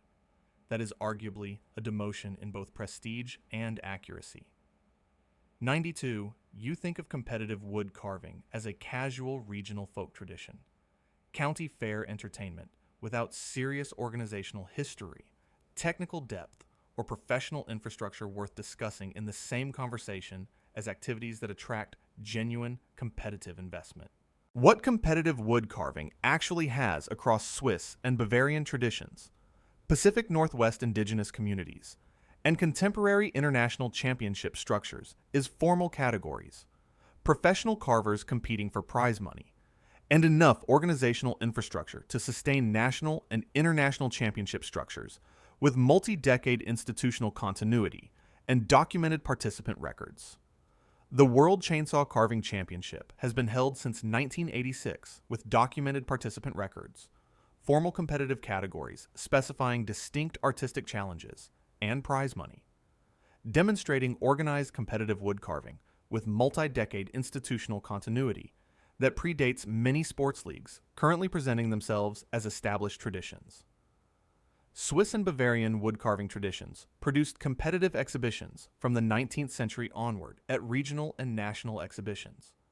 The Alps wood carving tradition was economically significant enough to sustain full-time professional carvers whose livelihoods depended on competitive commercial commissions awarded through competitive demonstration of technical capability. Native American totem pole carving competitions in Pacific Northwest communities have documented contemporary competitive structures. The tradition functions simultaneously as cultural preservation, craft transmission, and organized competition with formal community judging that applies established aesthetic criteria to evaluated works. Japanese wood sculpture competitions in the Buddhist temple carving tradition involved competitive demonstration of traditional techniques with formal assessment by master craftsmen. Competition as quality control mechanism embedded directly within the craft transmission system, rather than separated from it as a distinct recreational activity. Competitive wood carving has multi-decade organizational history, international championship structures, prize money, and professional participants who treat the outcome seriously. The chainsaw variant requires genuine skill, physical coordination, and approximately the same danger level as most professional contact sports. The sport receives proportionally less media coverage than the danger and skill involved would seem to justify. The chainsaws are entirely real. The artistic output is permanent. The oversight is minimal, and everyone involved seems to prefer it that way. 93. You assume that love letter writing was an entirely private, intimate act.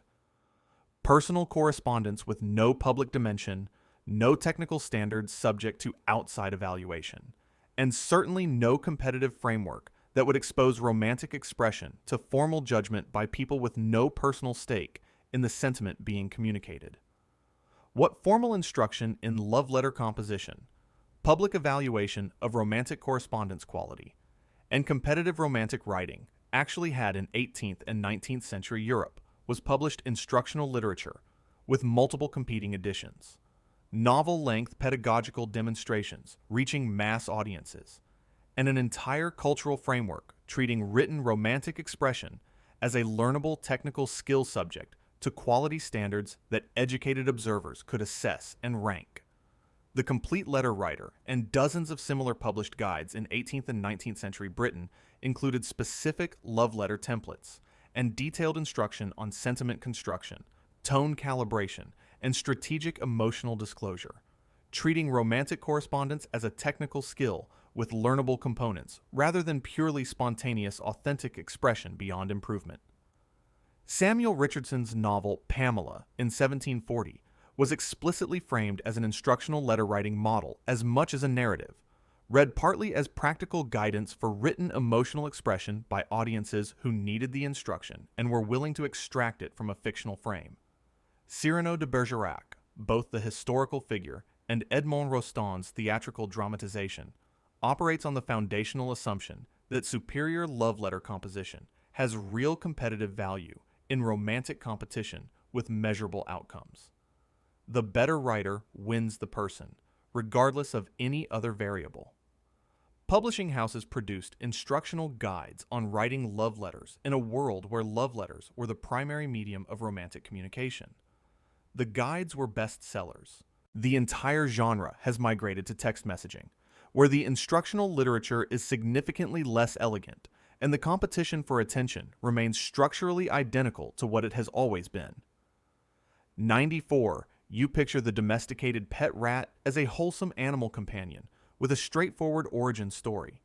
Simply a small animal that people discovered, made an agreeable pet, and began keeping for companionship without any particularly complicated commercial or historical context surrounding the transition. What the fancy rat's origin actually connects directly to is the Victorian rat baiting industry. The entire contemporary pet rat lineage descends from selective breeding, begun by the same commercial rat-catching ecosystem that supplied animals for blood sport, making the pet industry and the blood sport industry direct genealogical relatives separated only by a color mutation and a business pivot. Jack Black, the royal rat catcher of Victorian London, and the same individual associated with rat baiting venues, is documented to have selectively bred and sold unusually colored rats to fashionable buyers, including reportedly to Queen Victoria herself, creating the first documented fancy rat breeding program from within the commercial rat-catching trade as a parallel revenue stream. The National Fancy Rat Society was established in Britain in 1976 with formal breed standards, exhibition categories assessing coat type, coloration, markings, ear type, and temperament, and championship shows operating with the organizational seriousness of cat and dog showing traditions with directly comparable formal structures. Contemporary fancy rat showing has documented exhibition categories with specific technical criteria.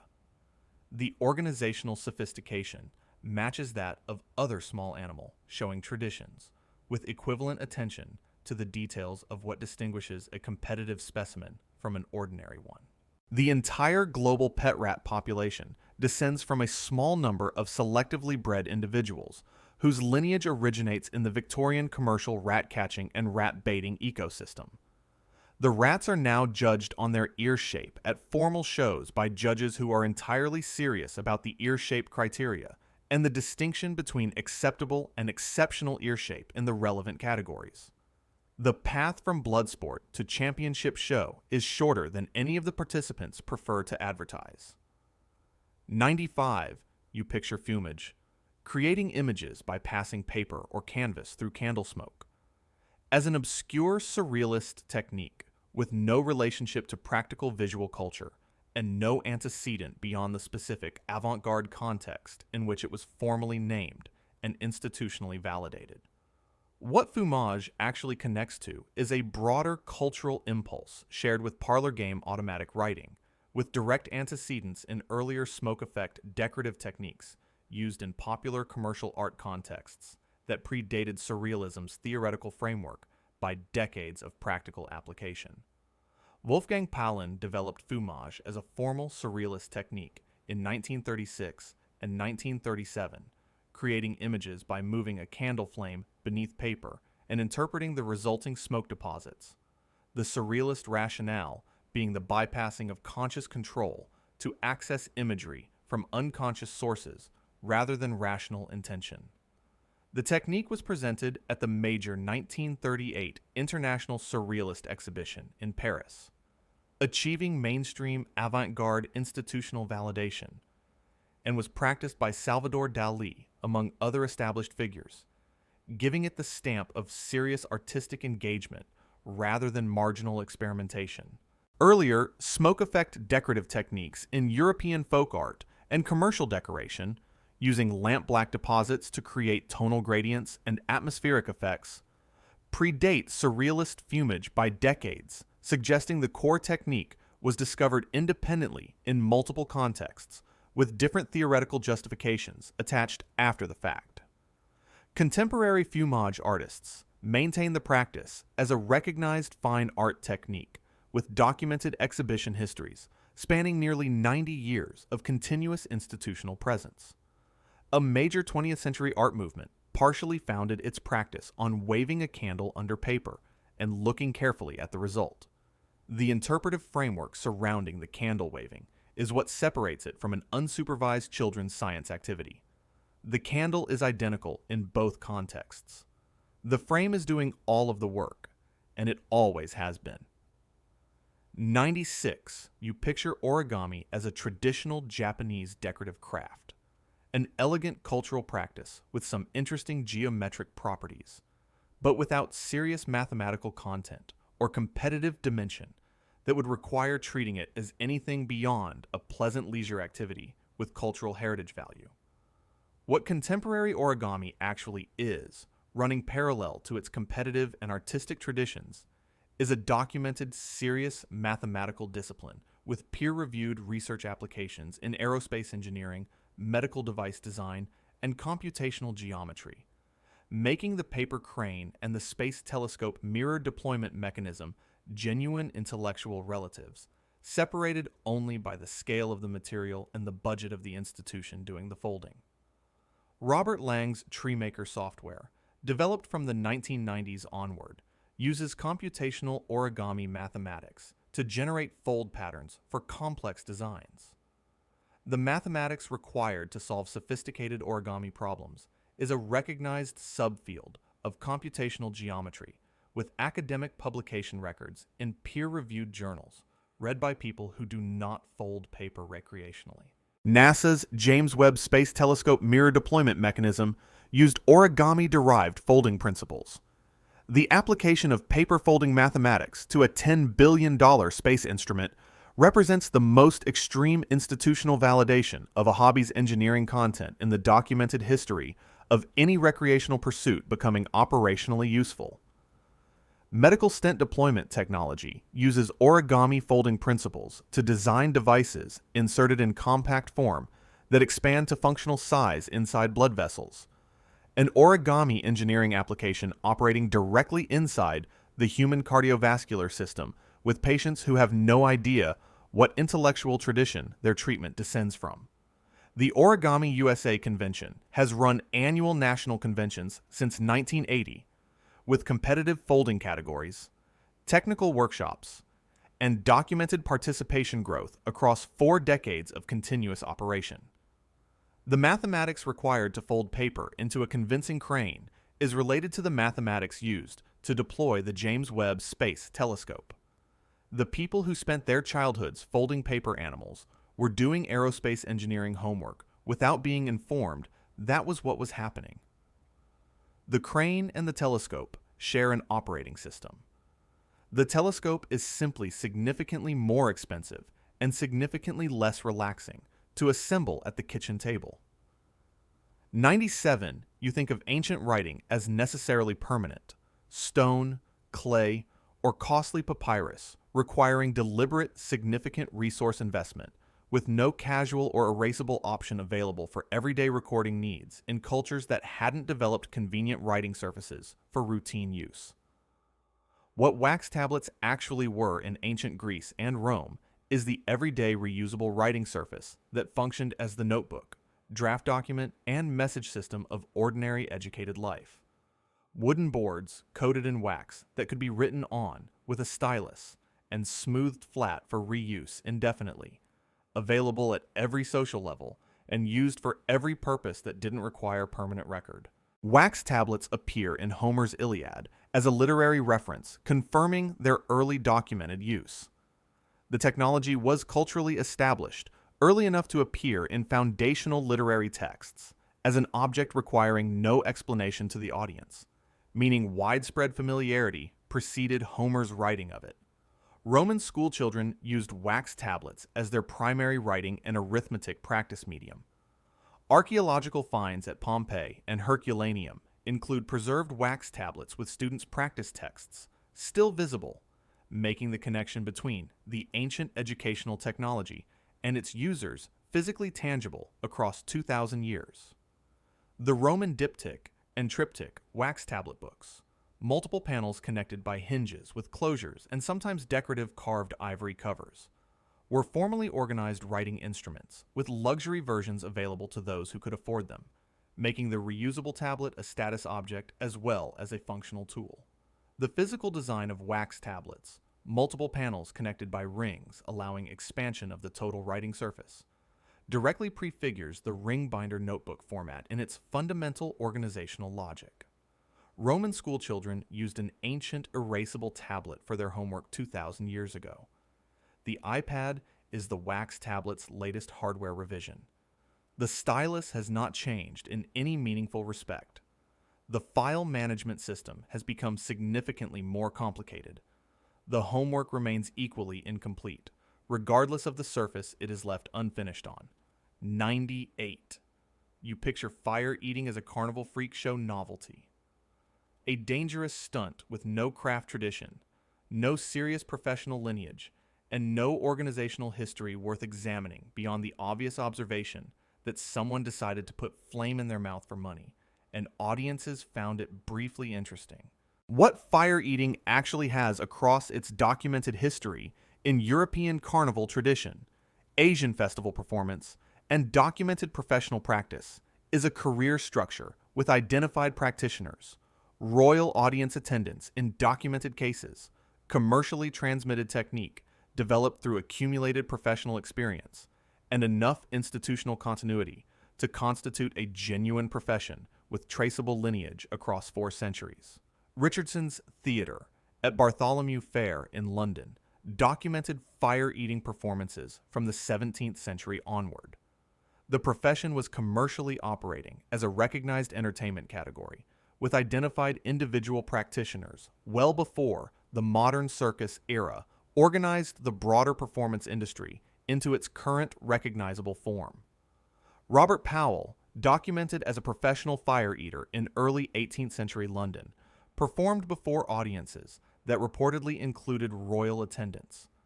The profession achieved mainstream commercial recognition sufficient to draw the attention of the highest social levels available to any entertainment practitioner of the period.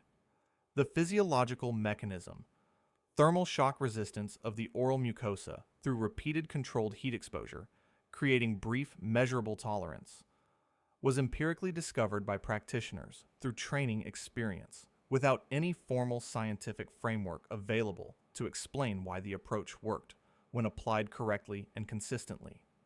Contemporary fire arts communities maintain formal skill transmission, documented safety protocols developed through accumulated professional injury data, representing decades of collective occupational learning, and festival circuit economics constituting a genuine, if specialized professional economy with recognized pathways and compensation structures.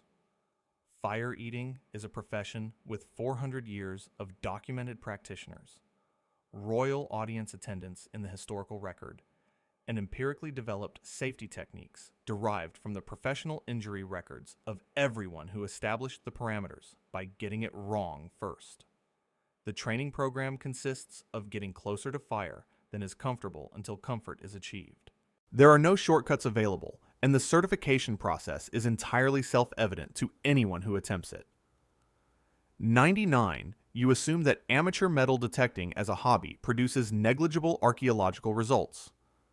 A leisure activity yielding occasional Roman coins and Victorian buttons without any finds of genuine historical significance that professional archaeological institutions couldn't eventually locate through proper systematic survey.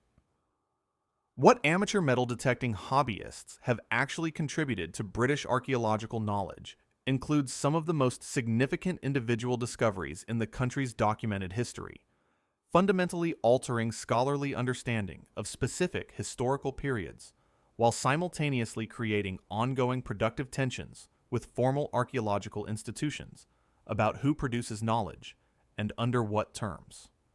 The Staffordshire hoard, discovered in 2009, the largest known collection of Anglo-Saxon gold ever found, was located by Terry Herbert using a consumer metal detector in a farmer's field in Staffordshire.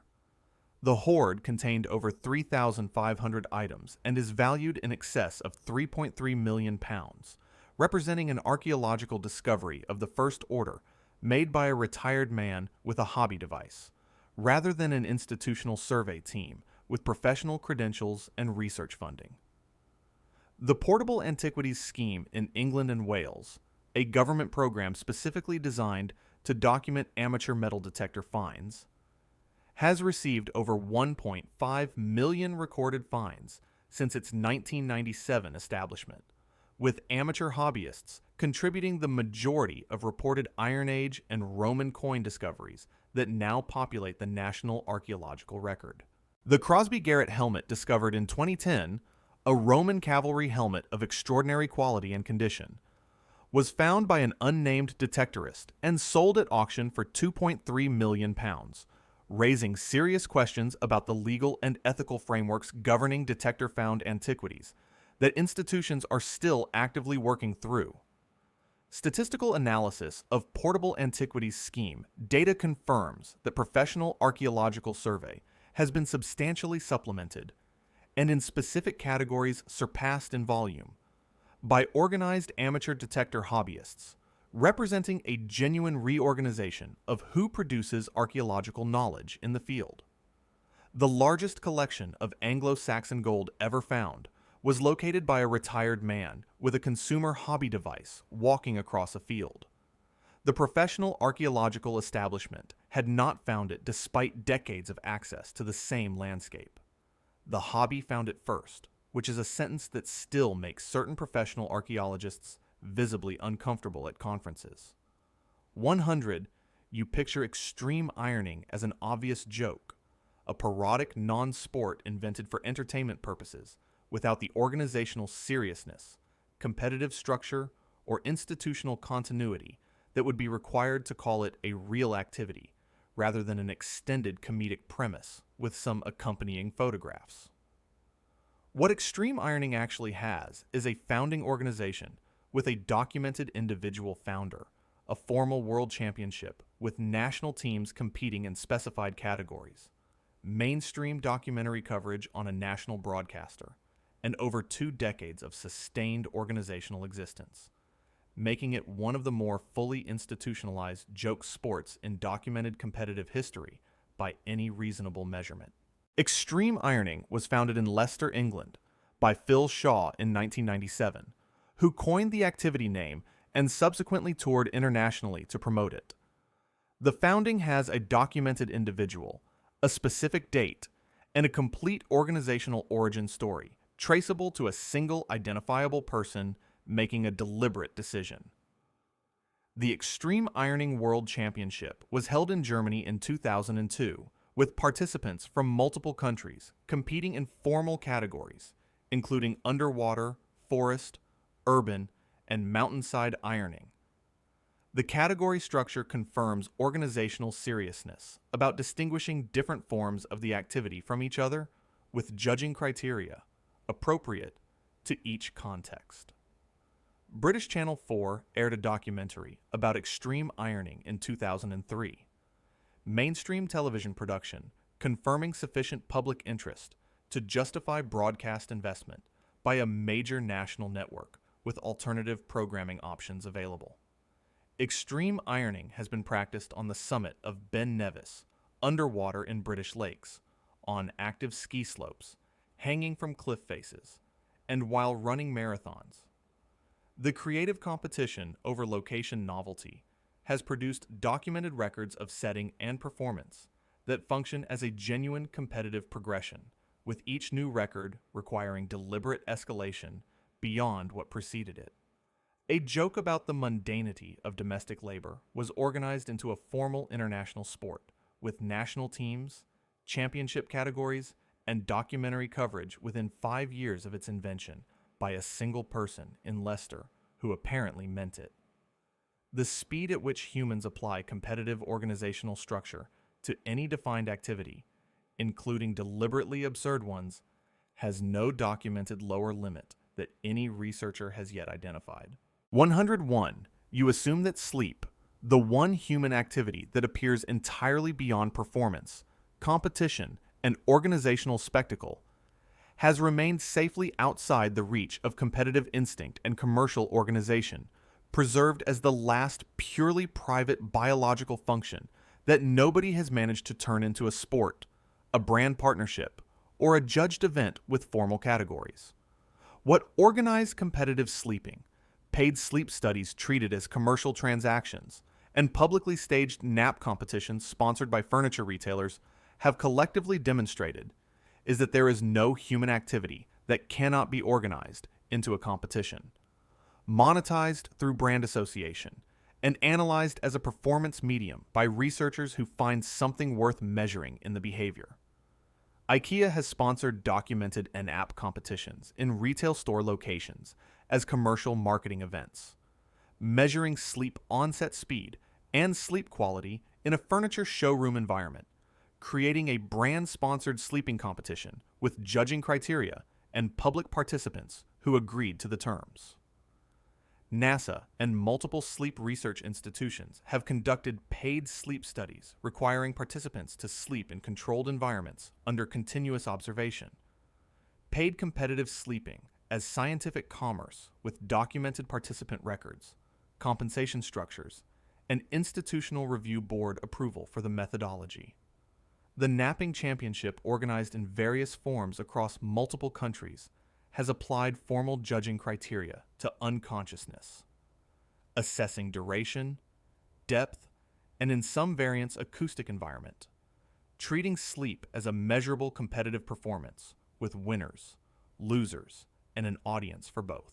Japanese inamuri, sleeping in public places during working hours as a demonstration of work dedication, has been analyzed as a deliberate social performance of sleep rather than sleep itself, with the position, visibility, and professional context of the sleeping functioning as conscious social communication in a documented cultural framework that transforms an unconscious state into a waking statement about one's professional commitment. There is no human activity that cannot be turned into a hobby, a competition, or a spectacle. History has been running this experiment continuously for the entirety of its documented duration. The results are consistent. The conclusion is the same every time. We always find a way to make it into a game, keep score, and argue about whether the judging was fair. If you want to see more, click the video on screen now.